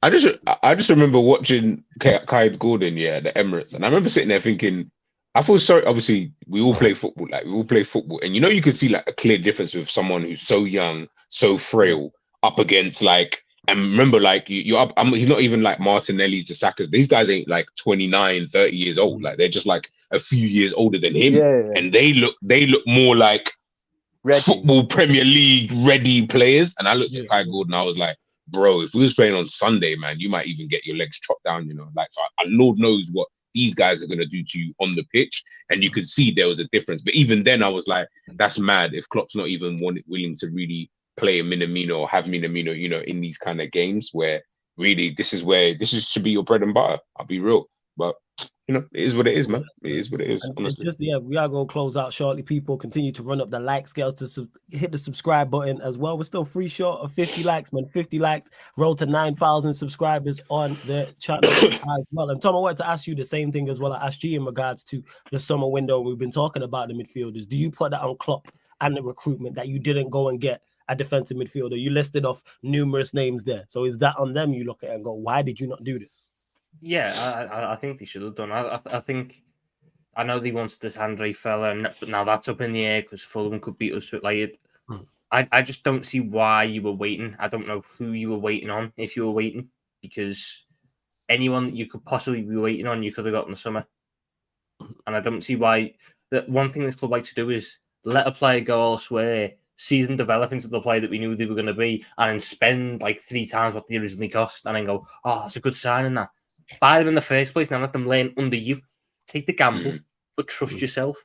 Like, I just don't see why we avoided doing it. I get why you're wasting on Gravenberch, fantastic player, better than I thought he would be. There was a lot of doubts about Gravenberch, is his attitude, right? He's been brilliant, can't fault him. Szoboszlai, fine. McAllister, fine. Endo is you know, the black sheep, the black swan, whatever it is. I don't know why he couldn't have just got a Douglas Luiz. He was 25. That fits in with the age profile. He's 1 year older than McAllister. He can play that DM role, but he's not that, you know, rigid DM that, you know, we might not want. He's more of a flexible, and he can do that rotation thing, which we apparently want to do. If you want to go for a bit more of a traditional one, go back to Aston Villa and go get Kamara, 23. Bit more of a traditional DM, will it cost like 50 mil? I just don't see why we avoid it, because now all you're going to do is next season, everyone knows what we need. Last season, you could snuck the DM in because you needed a whole midfield rebuild, so teams weren't really going to price it out. Going into this summer, we go for the DM. Everyone's just going to go, you need this DM. It's not like you can just go out and get it. You need this one, so we're going to bump up the price. So I just think we've missed the boat there, unless there's a release clause player somewhere, because apparently you've got a fetish for them ones now. We just like, who wants to negotiate transfers, release clause, FC? That's because Schumacher can't negotiate, so he just resorts to release clauses. That's the only reason why. The guy can't negotiate. So like... Yeah, but to be fair, when we have negotiated, we end up paying £150 million for a player who didn't even want to join us. That's true. So we just got pure egg on our face then. And now that saga was then. I don't think Schmack could negotiate that. I think it was Billy Hogan. Did you want to get this off your chest? Kai, go on. Kai, say no. Go on, get to it. Go on. I don't know your full thoughts on this. It was it was the way it dragged on. That, like, we got told on the Friday morning, he said no. But you get to the Saturday and nothing's moved, and now there's, can Chelsea even afford it with FFPs that's going on? You got all these you're getting Ecuadorian journalists come out of fucking here, there, everywhere, who've got like 15 followers, and you're going, oh my god, he's from Ecuador, you've got an inside source. And then Saturday night, you get the news come through that John W. Henry's flying into London, flying in to watch the Chelsea game at Stamford Bridge, and you're going, John's seen it, John's lost his head, John means business now. And he comes in, and all he does when he lands and watches the game is goes to the FA and goes, Chelsea are nasty, don't let them do that. Okay, we'll go in now. Doesn't actually step in and try, convince Caicedo any other way. No, we just let them have Caicedo. And then we have to, it drags on again. You go, right. Well, and it's the whole, Chelsea are waiting for Liverpool to pull out so, they can bid lower. And we're going, no, stick in there. They must be struggling. They can't afford it. And then they pay it eventually. So then we go tails between our legs back over to Lavia. And he goes, no, fuck off. And we go, okay, well, we didn't even want you anyway, lad. Endo. How the fuck have we ended up in this situation? In the space of 72 hours, I went from on top of the world on that Friday morning because they've done sweet Ornstein, Romano. You're sitting there going, oh my god, we've done it, we've beaten them to it. And then on the Tuesday, I'm going, who the fuck's Endo? And I'm watching Japan football on YouTube with a 1.5k view comp of Wataru Endo highlights, watching him play for Urasaka Red Diamonds. I'm sitting there going, this is the man. This is what we're going for. The only redeeming factor of him was he won a Champions League in Asia with Urawa Red Diamonds. So we had that. We had the Champions League winner. I wish I could see any semblance of that, but we didn't have it. That Caicedo one just, it was the way it dragged on. If they just, on the Friday morning, they go, here's Chelsea's 115 million bid. I go, fine. Look, it is what it is. The fact, Friday, nothing. Saturday, nothing. Sunday, nothing. It was the Monday. And I was sitting there going, they can't afford. They're going to have to pull out. They're going to just settle for Lavia and then fucking Dagger. And he's not even been that good. That's the thing. He's not even been that good. He's not even been that good.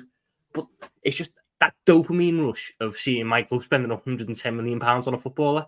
I was all for it. I was all for it. And then we didn't even get him in the end. And now we're stuck with fucking Endo, McAllister trying to shoehorn themselves into the role. And you're just watching it going, if only we'd signed a fucking DM. If you'd actually signed a 6. Or I think we should have let him go, and I'm glad we did. But if you didn't like 90% of the DMs on the market, wait a season and just keep Fabinho. Yeah, for real. Like there were options that we could have.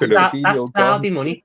That Saudi money ain't going nowhere. It ain't going nowhere. At worst, it goes from 40 to 30 if he has another bad season. If he has a good season, you're getting 60. You can pass him off as 60. And if he's got the legs around him, maybe you see a better version of him. Who knows? But instead, we just sort of we plugged 2 holes. I liken it to you're sorting your house. So you got to paint the walls. You got to fix the window. You got to put in the furniture. We put in some fantastic furniture, some top line furniture. Got to paint the walls, cover the holes brilliantly. Lovely paint. It looks brilliant. I'm looking and I'm going, right, spent all my money. It's looking good. This, and I sit back on my new furniture, and then the wind starts blowing in my face because I forgot to fix the fucking window. I spent all my money on everything else. The baby gate's still there. That's what I was going to say. The baby gate's there. The window was broken. I'm sitting there going, I'm now trying to go, right, can I put some blinds on it and just hope that stops the draft? No, it's not going to do it. Just go and spend the money and buy your new window. But no, we're now waiting because apparently there's some new window model next year that we want, and it's going to be very good. And it's going to fit in with everything. Like, you can't tell me there wasn't ADM that is at a level that can help us this season available on the market. Who's at least I don't care if you got to go to the back arse of fucking Portugal or Belgium or you could. There was DMs out there you could have got or Holland or something. What you lot trying to do? I agree. Instead, with that. You want to even worse about Endo? He was in relegation battles with Stuttgart. He's left, and now they're fucking third. They're getting nosebleeds from which is mad. Which is actually mad. That's nuts, yo. And they improved. We're not talking like, they just improved. They're saying 50. They improved massively. They're literally sitting in third. Like, it's mad. They might be in champs next season. Bro, this is what I'm saying. So you lost one of your better players, so to speak, supposedly, and now you're better. Like, I don't know how that works, but hey, who am I to judge? Who am I to judge? I'm not the manager of Liverpool. It's brilliant. Sorry, I'm still laughing at the baby game. Big up to V1 for the super chat. Who says that was going sting in the head for a minute. Says, imagine United could be 3 points behind Liverpool after this weekend with Scott, our top scorer, with 3 goals, but the media say the biggest threat to City is LFC. Big up to you, V1, for the super chat. I would say they are the biggest threat to them, even though I think City do the business. Big up for the super chat. V1, are you suggesting that Liverpool aren't the biggest threat and Manchester United are? I think that's what he's getting at. You have explained yourself why they aren't, because I'm going to go to the end of that first sentence. Scott McTominay is your top scorer with 3 goals. See what that's he's the guy like it's running December. Yeah, it's nuts. It's crazy. I feel sorry. I do feel sorry for you guys. I do feel sorry for you.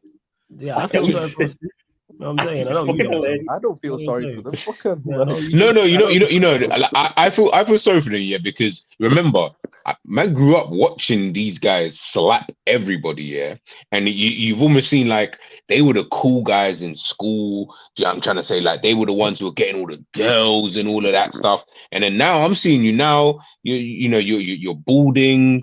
your tooth missing, like I mean, you ain't got no money, I'm you're loving broke, it. like That makes me like, love it even more, bro. Like, I'll be honest. No, like in a rivalry thing, yes, yeah. Like, as in, I can give two shit. I hope Manchester United stay down at the bottom for as long as humanly possible.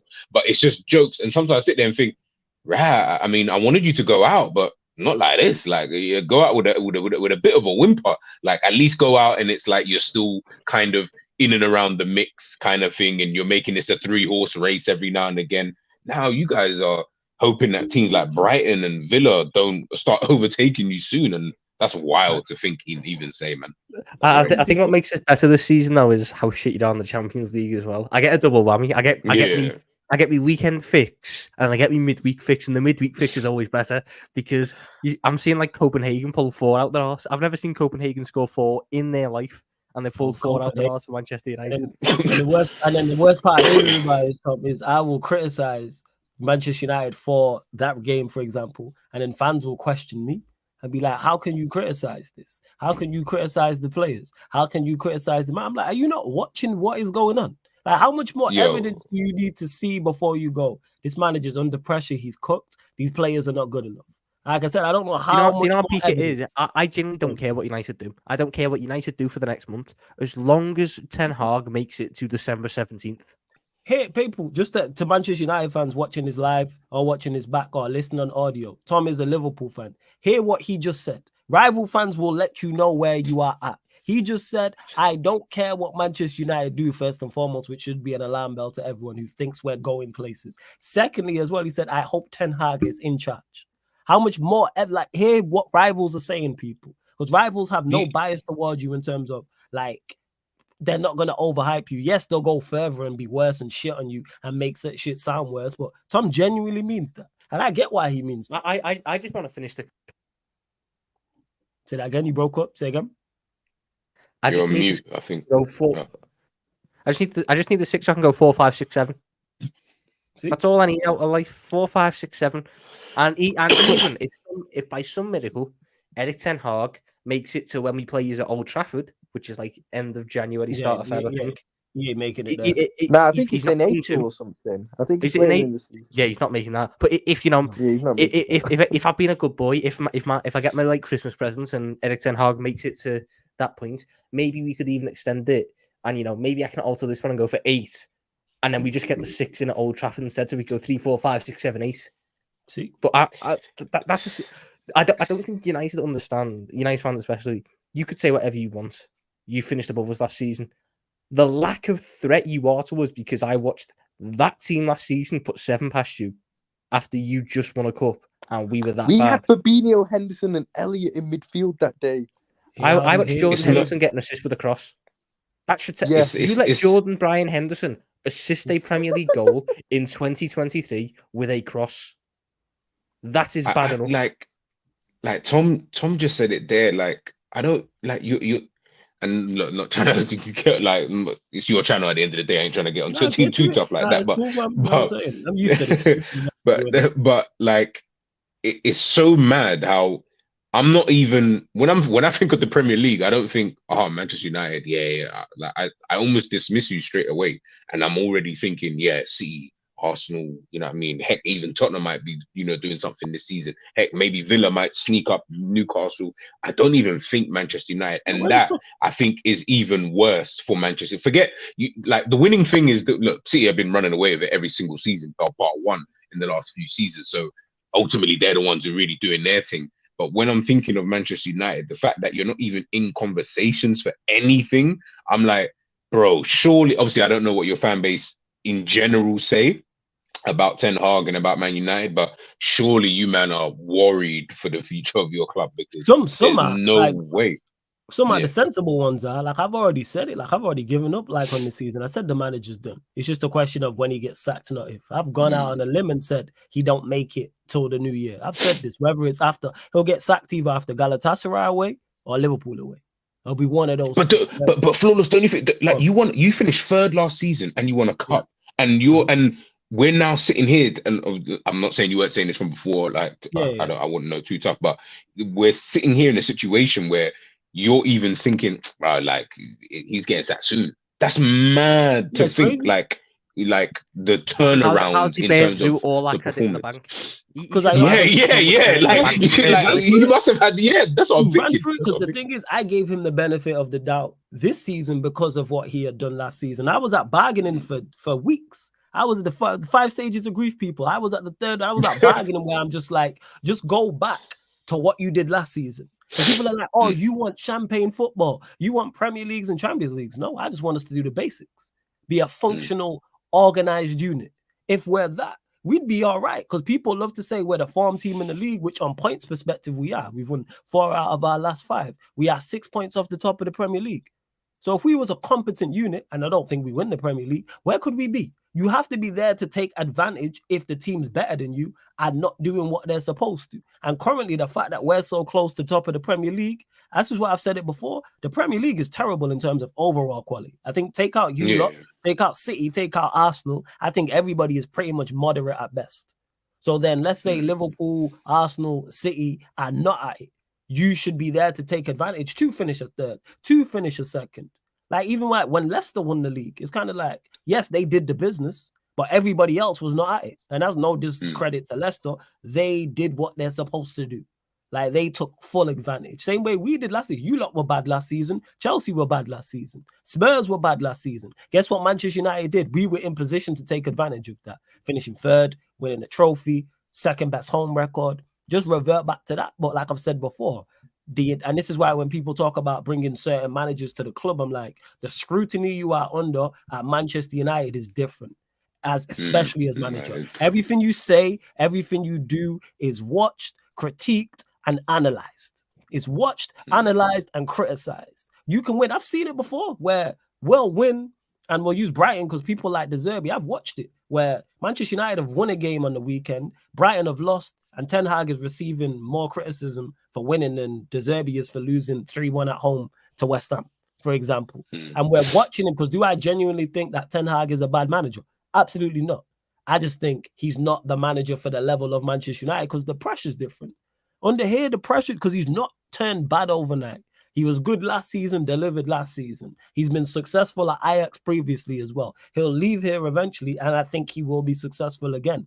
But being successful at Manchester United is different. Like Tom mentioned it, being with McAllister and him going to Liverpool. Ryan's mentioned it in the past. The jump from Brighton to Liverpool is different. You put in one bad performance for Liverpool, it's a conversation. You put in 5 bad performances for Brighton, no one's really watching like that. No one's watching, no one's analyzing you lot like that. McAllister's never been under this much scrutiny in his life, in his footballing career, as at being at Liverpool. You are a topic of conversation every week. Content creators, mainstream media, social media. Whereas if you're at Brighton, same with Caicedo, him being at Chelsea, the list goes on. Same way if you're at Arsenal. Same for managers. Ten Hag can get away with a bad run at Ajax. You can get away with a sloppy start, and it's like Ajax fans will be mad, but it's not to the extent where it is, because from a positional sense, United are not too far off where we should be, but it's how we look and how we've got there. That's why it's context. It's not just stat test. I think the thing that adds on to Ten Hag as well is it's his players that will let him down. It's not like it's been, Maguire and to an degree Rashford has this season, but it wasn't last season, Fernandes, etc. But it's been his signings. Anthony is genuinely, I think, the worst winger in the league. I could go to Stanley Park and find better wingers playing Sunday League who can beat a man, who can pass a ball. Like Anthony is dreadful. Lisandro Martinez has been the only good signing. I think Højlund is a victim of the broken system. Andre Onana, I don't think has been an upgrade. It's just been it's not been a downgrade, but it's been similar. You've stagnated for 50 million. Yeah. Mason Mount, who knows what's going on with him? I think Eriksen. No idea. Eriksen can have a game where he looks brilliant, and then a game where you just feel sorry for the man. It's been Ten Hag's players that have cost him. So he Where's can't even play Malacia? the card. Injured. He might Don't be know dead what like the injury is, Thiago. but he got injured there. He did, like, when I say he got injured, like before the season started, and then we just didn't hear anything again. But There it's was not no only, reports. it's not only Zero. new And I like signings. Malacia, but I'm like, let me see what you're saying in regards to you had a solid season. Okay, let's run this back again. Yeah, go on, Ryan. Go on. It's not even like new signings, just the new signings. It's Rashford, he gave a new contract to on 350k a week. Bruno, he gave the captaincy to. Delo, he gave a new contract to. Luke Shaw, he's given a new contract to. These weren't his signings, but they are still his players because he's given them the backing, whether it's through contracts or giving Bruno the captaincy. So they're clearly his guys as well. So this is his team. That's the thing. He's dying on his own team, essentially, Ten Hag. So when people say, oh, it's the players, you can't blame the manager. No, they're his players. Even the guys who didn't sign are his players. So there's no excuses for him. Whereas last season, he had a good season last season, but maybe, you know, when he had a bad start, the pressure wasn't there. The pressure wasn't there because there was always the go-to excuse of they're not his players. Let him have, and also let the him have pressure some time. wasn't there as well on top of that because the bar was on the floor. If you look at if you remember what he walked into, it was the worst ever Manchester United side on paper. It was awful. We didn't like anything. You meant just come off the back of Rangnick and that. Rangnick had left, Ollie, all of these type of things. And it was just a question of, I was saying at the start of that season, hey, you know what? Just finish 6th. Cool. Yeah. Make us an organized unit. I was even talking about trophies. I said, you know what? Just finish 6th. Make us an organized unit. Bring in some players, and then we go again. But then because he exceeded those expectations doing what he did and did so well in regards to without his own guys, it's like, all right, now there's a bar. Now I know you. That's what makes it worse with Ten Hag this season. The reason why I criticize him so heavily is because I know you can do it. Because I watched you less than 12 months ago deal all the issues he has now, he had last season. There's no new problem whatsoever. There's zero new problems, people, to put out today. People want to talk about injuries. We had injuries last season. There was times Martinez was missing. There was times Varane was missing. Casemiro with the suspensions, he was missing. Times Eriksen was missing. People are like, our attack's a problem. Our attack has been a problem since Ten Hag got here. We scored 58 league goals all last season in the Premier League. 18 of those were Rashford. What are we talking about here? So the rest of our team combined scored 40 league goals in 38 league games. Now we scored 13 and 12. It's not too far off, people. Just over a goal a game. And my maths is simple maths. It's really not that difficult to see. But then you have to go into the window and do much better. And that was the problem. Højlund, like Tom said, victim of the what's it called? The system. Mount was horrific. I said that from the jump. That was the first red flag. That's when I started looking at him for that. Yeah, I remember you talking about Mount in the summer when, and you was like one of the only, like a few people really talking about Mount in the way that you did. And because bare people were like, and listen, everyone's entitled to their opinion. Like, I can't tell you right or wrong. Yeah, of course. I remember like listening to Flawless and he was talking about Mount and just saying like, what does he do? Like name what, I think and I could be paraphrasing a little bit. It was like along the lines of like name like what does he do? Like what is he actually kind of good at? Like name one for I remember having that conversation. I can't remember what show it was, and I just remember busting up because I remember thinking whoever was on the panel with you that day. I just remember thinking to myself, yeah, no one's really got an answer though. Like he's asking you a question, but no one really had an answer to like, okay, so what is he good at? Kind of thing. I was busting up. What does he do? You know what I'm saying? And nobody can answer me. That's the thing is, because if I named your favorite player to the people who was on the panel or the chat and said, all right, what does such and such do? You better tell, all right, what does Caicedo do? What does McAllister do? You know what I'm saying? You're going to have a list. You know what I'm saying? Like when we're talking about these things, but because Manchester United fans think it's the super serum soldier, man, they're going to put on this United shirt and all of a sudden turn into a super soldier and they're going to change. Bear in mind, Mount has 0 goals and 1 assist in the year 2023, the whole calendar year, not the start of the season. So from 2023, the 1st of January to now the 22nd of November, he has 1 goal and 0 assists. And people tell me he's an attacking. Where's the attacking player? So he don't attack that. Let's kill that dead. So he don't score goals. He don't create because he has 8 open play assists in his entire career. So like, let's kill that dead. So he don't attack. He don't create. He don't put up defensive numbers either. What exactly does he do? He just went to Russell Westbrook. He's just out there running around tricking you. Where's he even going to play? So that was a lovely little conversation. Nice fans couldn't explain. Where's he going to play? You played him in a pivot. Where does he play now? Like where does he on the bench? That's where he plays now. He's on the bench. He's on the bench because even Ten Hag, for all his faults, but I don't give him credit for it because you don't get credit for starting fires for putting out fires that you started. Figured out that Mount and Bruno don't work together. But I was saying this all summer long because they are the same player. Bruno is Mount just with more output. If you gave Mount more output, he's Bruno Fernandes. If you take away Bruno's output, He's Mason Mount. They do the exact same thing, running around out there tricking Wolves. It was that first game against Wolves where I was watching Casemiro try and hold down on midfield on his own. And then people have the cheek to blame him. And I'm like, people have the Casemiro stuff. Where Jon Snow stood there with the snow with the sword, and everyone just run at him, and it's just him alone. That was what Casemiro was like in that Wolves game. Fernandes and Mount were in the box. It was Casemiro trying to deal with 4 Wolves players on the counter. The striking situation at United has been brilliant as well, watching it as a rival, because the Ranić thing, the rant he went on to end the season was hilarious, because he just went, I wanted this, these are all the problems. And the United fans who didn't like him were going, oh, he's chatting out his arse, he's this, he's that. And then the players that he wanted, all being pretty decent. He wanted Darwin Núñez, and then we beat you to him. And then Ten Hag really got to sink his claws in and went, right, you know what I want? I want Cody Gakpo. I want a more complete forward who can drop in, help create this, that, and the other.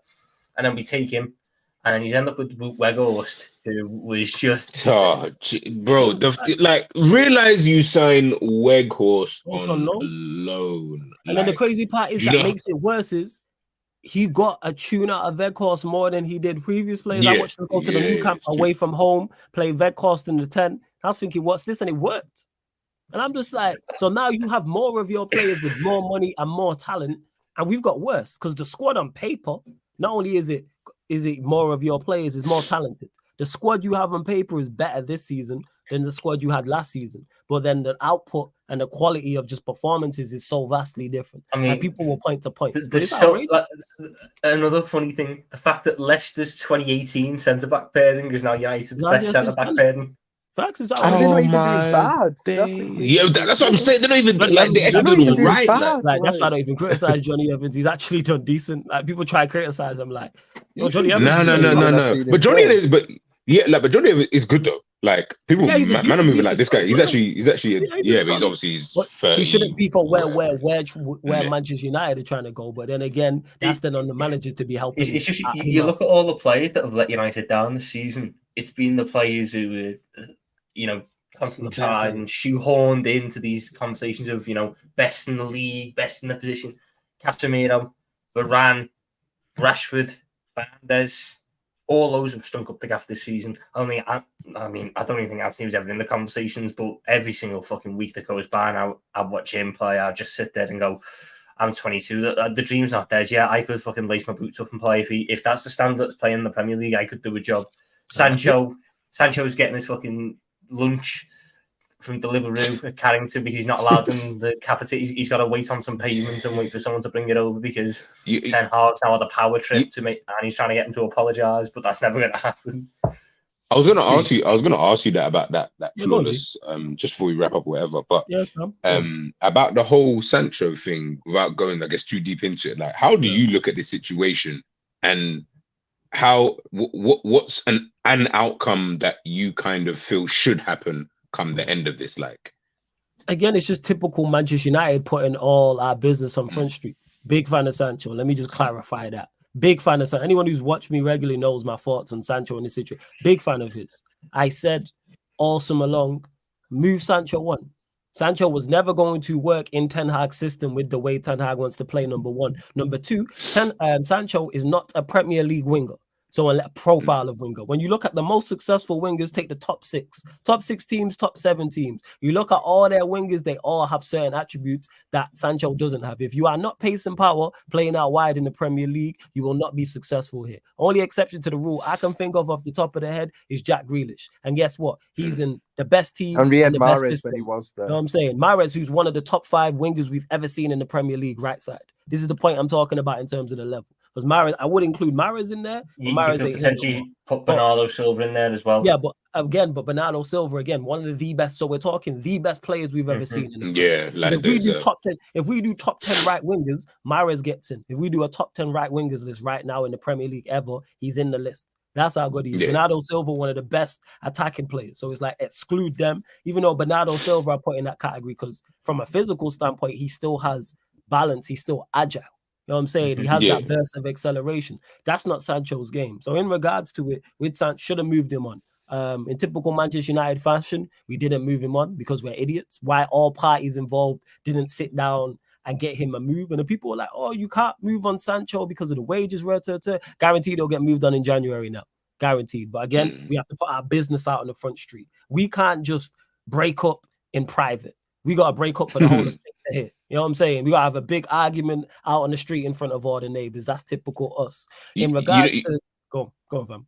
No, just before you go, it come like, when you've been, like, when you, like, there's a chick you might follow on Instagram and all the time she's putting up a picture of her and her man. They're always going out. They're always going thing. And all of a sudden now, all them pictures are gone. I'm like, yo, they broke up. That's my time to shine now. Like, I mean? Like, I see y'all have broke up. But yeah, go ahead, say. And that's just legit what it is. So I'm not a scumbag, guys, by the way. Actual, man, you're opportunist. It makes sense. You've all been there. I'm saying I've been there, I'm telling you. But in regards to the Sancho and Ten Hag thing, the only issue I have with it was how it started with Ten Hag saying what he said after the Arsenal game. Shouldn't have said that. Had no business saying that. And this is not me picking sides because people have said, oh, we know for definite Sancho's a terrible trainer. No, we don't, because we're not in training. People really don't know what they don't know. You know what I'm saying? Sancho's saying one thing, Ten Hag saying another.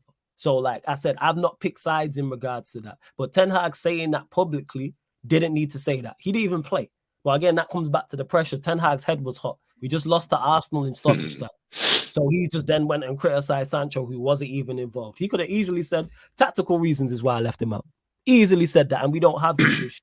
So bear in mind how I was looking at it. Then Sancho responded, and then people tried to get onto Sancho.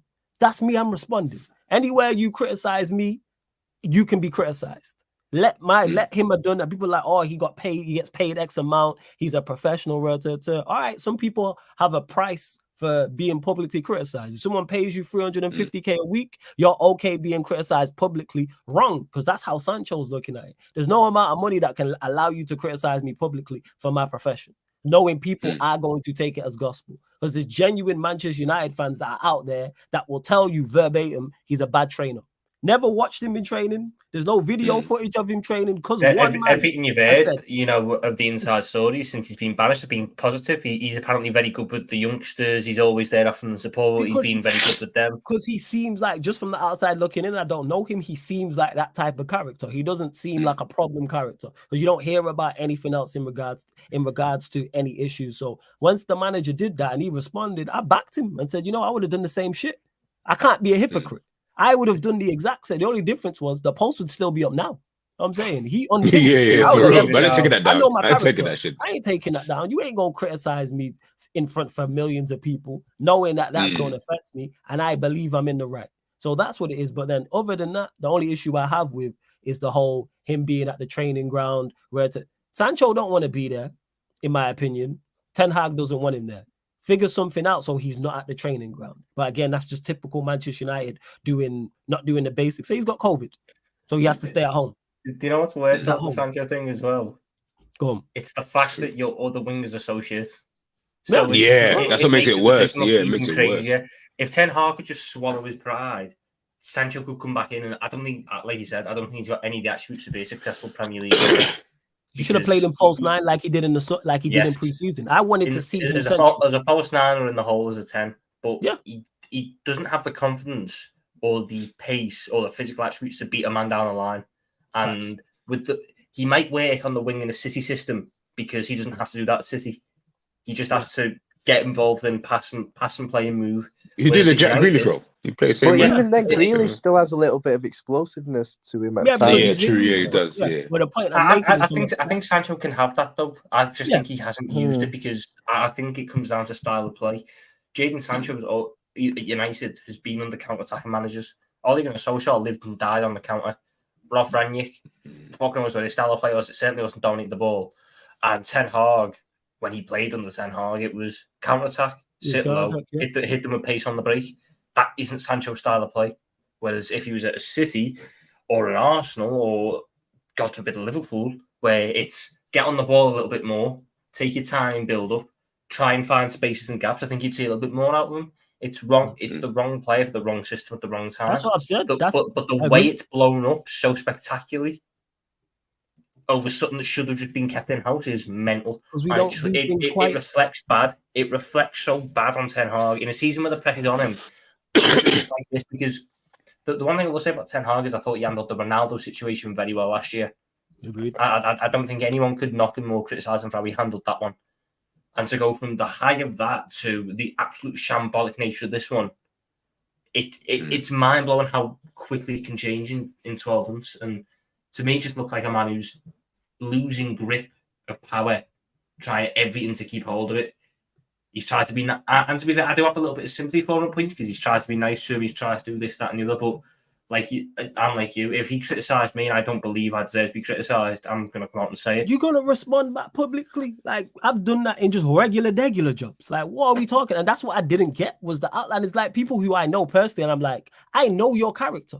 I've seen you respond back to bosses in workplace. I've seen you respond back to family members. So all of a sudden, you feel wronged. But now all of a sudden, Sancho should shut his mouth and be, nah, man, come on. You know what I'm saying? Come on, man. Like, let's be real here. Like, it's when people said it in the chat, like, obviously closer to the time, and people were like, oh, yeah, this and that. I would say, no, you wouldn't. You lot tell me how wrong I am on a daily basis. You know what I'm saying? Because you think I said something wrong to you. But let someone criticize you on a worldwide scale in front of millions. But hey, each to their own. But we are going to close out, people. Love to everyone that's locked in. Thoroughly enjoyed the show. I did tell you, man, I was going to bring some special guests over the international break as well. G, always good chopping up with you. Let them know where they can find you, what you got coming up, all that good stuff as well. GTV, football show. Hey, one of the Mod Sports channel in the comment section as well as Tom's as well, please. But yeah, go on, carry on, G. Carry on. Yeah, I think obviously we've got the game against City coming up. So yeah, might do a quick preview on that, and then yeah, just taking a bit more of a look because I've been so busy with work, man. I've just not really had the time. But over the next couple of weeks, I'll have a bit more time now. So yeah, just really taking a deeper look at Liverpool. Now we're heading into this a bit, I would say, crunch time in the first part of the season when you start get to that midway point. So now I'm starting to get interested in the league table. But really, at this point, I'm kind of like, I don't really care. Like, just win your games and then we can see what's going on. But now we're heading into that crunch time. Let me see what these teams are about now. Let me see, Arsenal, are you the big bad, you know what I'm saying, gooners? Let me see if you can keep up with the big boys. Like, once Liverpool are back there, can you keep up with us? Cool, kind of thing. Can City pull away? All of that kind of good stuff. So, yeah, man, I'm going to just be doing that over the next couple of weeks, bro. Nah, Defo G, man. It's good to get you back on. Of course, Tom making, you know what I'm saying, his spectacular debut. You know what I'm saying? As swimmingly well. I wish Manchester United had my recruitment. You know what I'm saying? So yeah, Tom, let them know where they can find you, what you got coming up, man, all that good stuff as well. You can find me at Tom Little with the one on YouTube, Twitter, TikTok, any sort of platform. I've had this video script idea planned out for ages now. I just need to get to recording it and editing it, and that should be out. I'm hoping to get that out by the end of the week. I'll be back streaming a little bit more regularly once we're out the international break, because God knows there's very little to talk about because my club is boring. But we're not like United where there's drama going on. I've got something to talk about. Yeah, like it's so boring. Really, like there's actually nothing. There's nothing for us to talk about. So when you know it kicks back in, there'll be a little bit more consistent content on in terms of that, and you know. Maybe I'll be back here soon. I'll have another baby gate door frame situation to bring up because just get me talking about Thiago. I'll get all the analogies out. Nah, definitely, Tom. I'm definitely gonna get you one. I knew what I was like. We worked together, so I already knew like the level you was gonna bring and the people that were gonna fuck with you as well. Because you hilarious to had me rolling. Ryan, little bro, chat to me. Anything you want to add before we close out as well? Yeah, it's been a good show. It's been good streaming with G and Tom. Big up you guys. And yeah, I'm just praying get me a draw on Saturday. If we get a draw on Saturday, I'm celebrating that like crazy. Thanks for reminding me of that, Ryan. Before you carry on, prediction, Ryan. Manchester City, Liverpool. If I'm being honest, 3-1 City. We just don't do well at the Etihad. We literally just don't win there, bro. We're going to the Etihad without a DM, bro. I'm probably Simicast at left back. I ain't really got much hope still. First, Tom, what are you saying? Prediction for that game? We're going 4-1 Liverpool. Darwin Núñez, so I've just done madness. Love that, man. Darwin Núñez 4, yeah? Quad from Darwin. No, it'll be 6, but 2 will be ruled out for offside. Yeah, that's actually that could happen, you know, as well. That's the maddest thing. What are you saying, G? Prediction for that game? 1-1. I think it's going to be boring as hell. We think it's going to be mad exciting, but I think Liverpool are going to shut up shop and we're going to kind of hold them down, and they're not going to be as threatening as we think that they probably would be. And 1-1. It's a 12:30 on Sky. The 12:30 is on TNT or BT. It's normally on They're normally BT decent. TV, yeah. Sky What is it? It's 12:30 on Sky. Yeah, it's a Sky game. No, because Sky it was Sky originally a battle to get 5:30 this game. game at 12:30, and you just know all that effort they're going to put in. They're starting the broadcast at like 10:30, so it's loads of build up. It's just going to be the shittest game you've watched. Shittest, yeah, it's going to be boring as hell, man. Trust me. Yeah, that's crazy. That's on Sky. Yeah, that is nuts. But yeah, I didn't know it was on Sky. Yeah, I thought it was on TNT as well. That's what I was thinking. Yes, 12:30, you just TNT. immediately think TNT. You know what? I think it was originally supposed to be a 5:30 game on Sky, but Sky moved it. So did TNT get the Brentford Arsenal game then? Did they switch it? I don't know. Must have got a game. Surely they've got. Or is it one of the ones on Sunday? Then did they get the 2 p.m. on Sunday? Which I actually is don't know. Yeah, Tom, please look at that for me. Appreciate it. Do TNT ever get games on Sunday? TNT got Brentford Arsenal. So they switched it. Yeah. They switched it. I think it was the Manchester police who said you're not having Manchester City Liverpool at 5:30 because of on a Saturday. concerns. So they swapped them round and said that London could handle it and Manchester couldn't. So instead of just arguably game of the season at fucking 12:30 on Saturday. So that's smart. I get why they switched it. 5:30, City Liverpool. Yeah, bad idea. That might be bad idea from a policing perspective. I mean, to be honest, they should have just moved Everton United. Everton United should have been on the Saturday and give us 4:30 on the Sunday. Yeah, you know what? Yeah, I hear that. Huh? Get us out of the way so it can just be like, yeah, we're over with. I hear that. Trust me, I hear that. I'm trying to that game could go so badly for United because Everton haven't been in the bonnet. Any game could go badly for us. It's just into a game, especially away from home. But yeah, go on, G, prediction, my guy. Oh yeah. Like I said, it's what Tom said. Like the build up. Oh my, they're gonna start showing games from the past, and you're gonna see games where Liverpool won. They're gonna see games where Man City won. They're probably gonna show like a little 20-minute like kind of show where they show like Liverpool and Manchester City going hammer and tongs in the Premier League title. You're gonna hear Martin Tyler in the back, narrating it and stuff like. You're gonna hear all of that, and then we're gonna get to the game, and it's gonna be 1-1. And all the goals will come in the first half, and then we'll be sitting here boring second half, and we're just all going to be like, "No, well, that was boring. That was a crap way to start." No. I'll take the draw, but it's just, I think Klopp's going to come into it and just think, yeah, maybe I can hold them off, kind of thing, because as Ryan said, we don't really do well at the Etihad in the Premier League, and I also think that Pep is also going to be a little bit wary of Liverpool's attack, and he ain't trying to get the guy's already faking injuries with City international break, bro. I don't know why they're so shitting themselves for this game still. I just feel Rodri, Haaland, Edison, all these guys, man, going to be ready for the weekend. But like, thing is with Klopp, I can see him sitting deep because he kind of did the same thing at Anfield against them last season and we won. And that was at home at the end of the day. This is away, so I could see it still, and I wouldn't be against it, to be honest. So. Take the woman. But hey, love to everyone that's locked in. The show's gone over 2 hours. That was not even the aim, but hey, when you got the content creators, man, who gonna talk the things them, like you saying, we gonna keep the show on the road, people. We gonna keep the content rolling. We will be raiding Lewis because he's live. I know some of you lot in the chat were talking about it as well. I'm probably gonna head over there because I know Brazil. He's doing a Brazil-Argentina watch along, so I will be catching that because I heard that game kicked off. I believe it's. Is it actually kicked off now? Yeah, it's kicked off. I think it's halftime. Don't quote me on that though. So we're gonna raid Lewis. No, I don't think it is. Because they kicked off late. Yeah, it got delayed. So enjoy that. The Brazilian police started scrapping with the Argentina fans.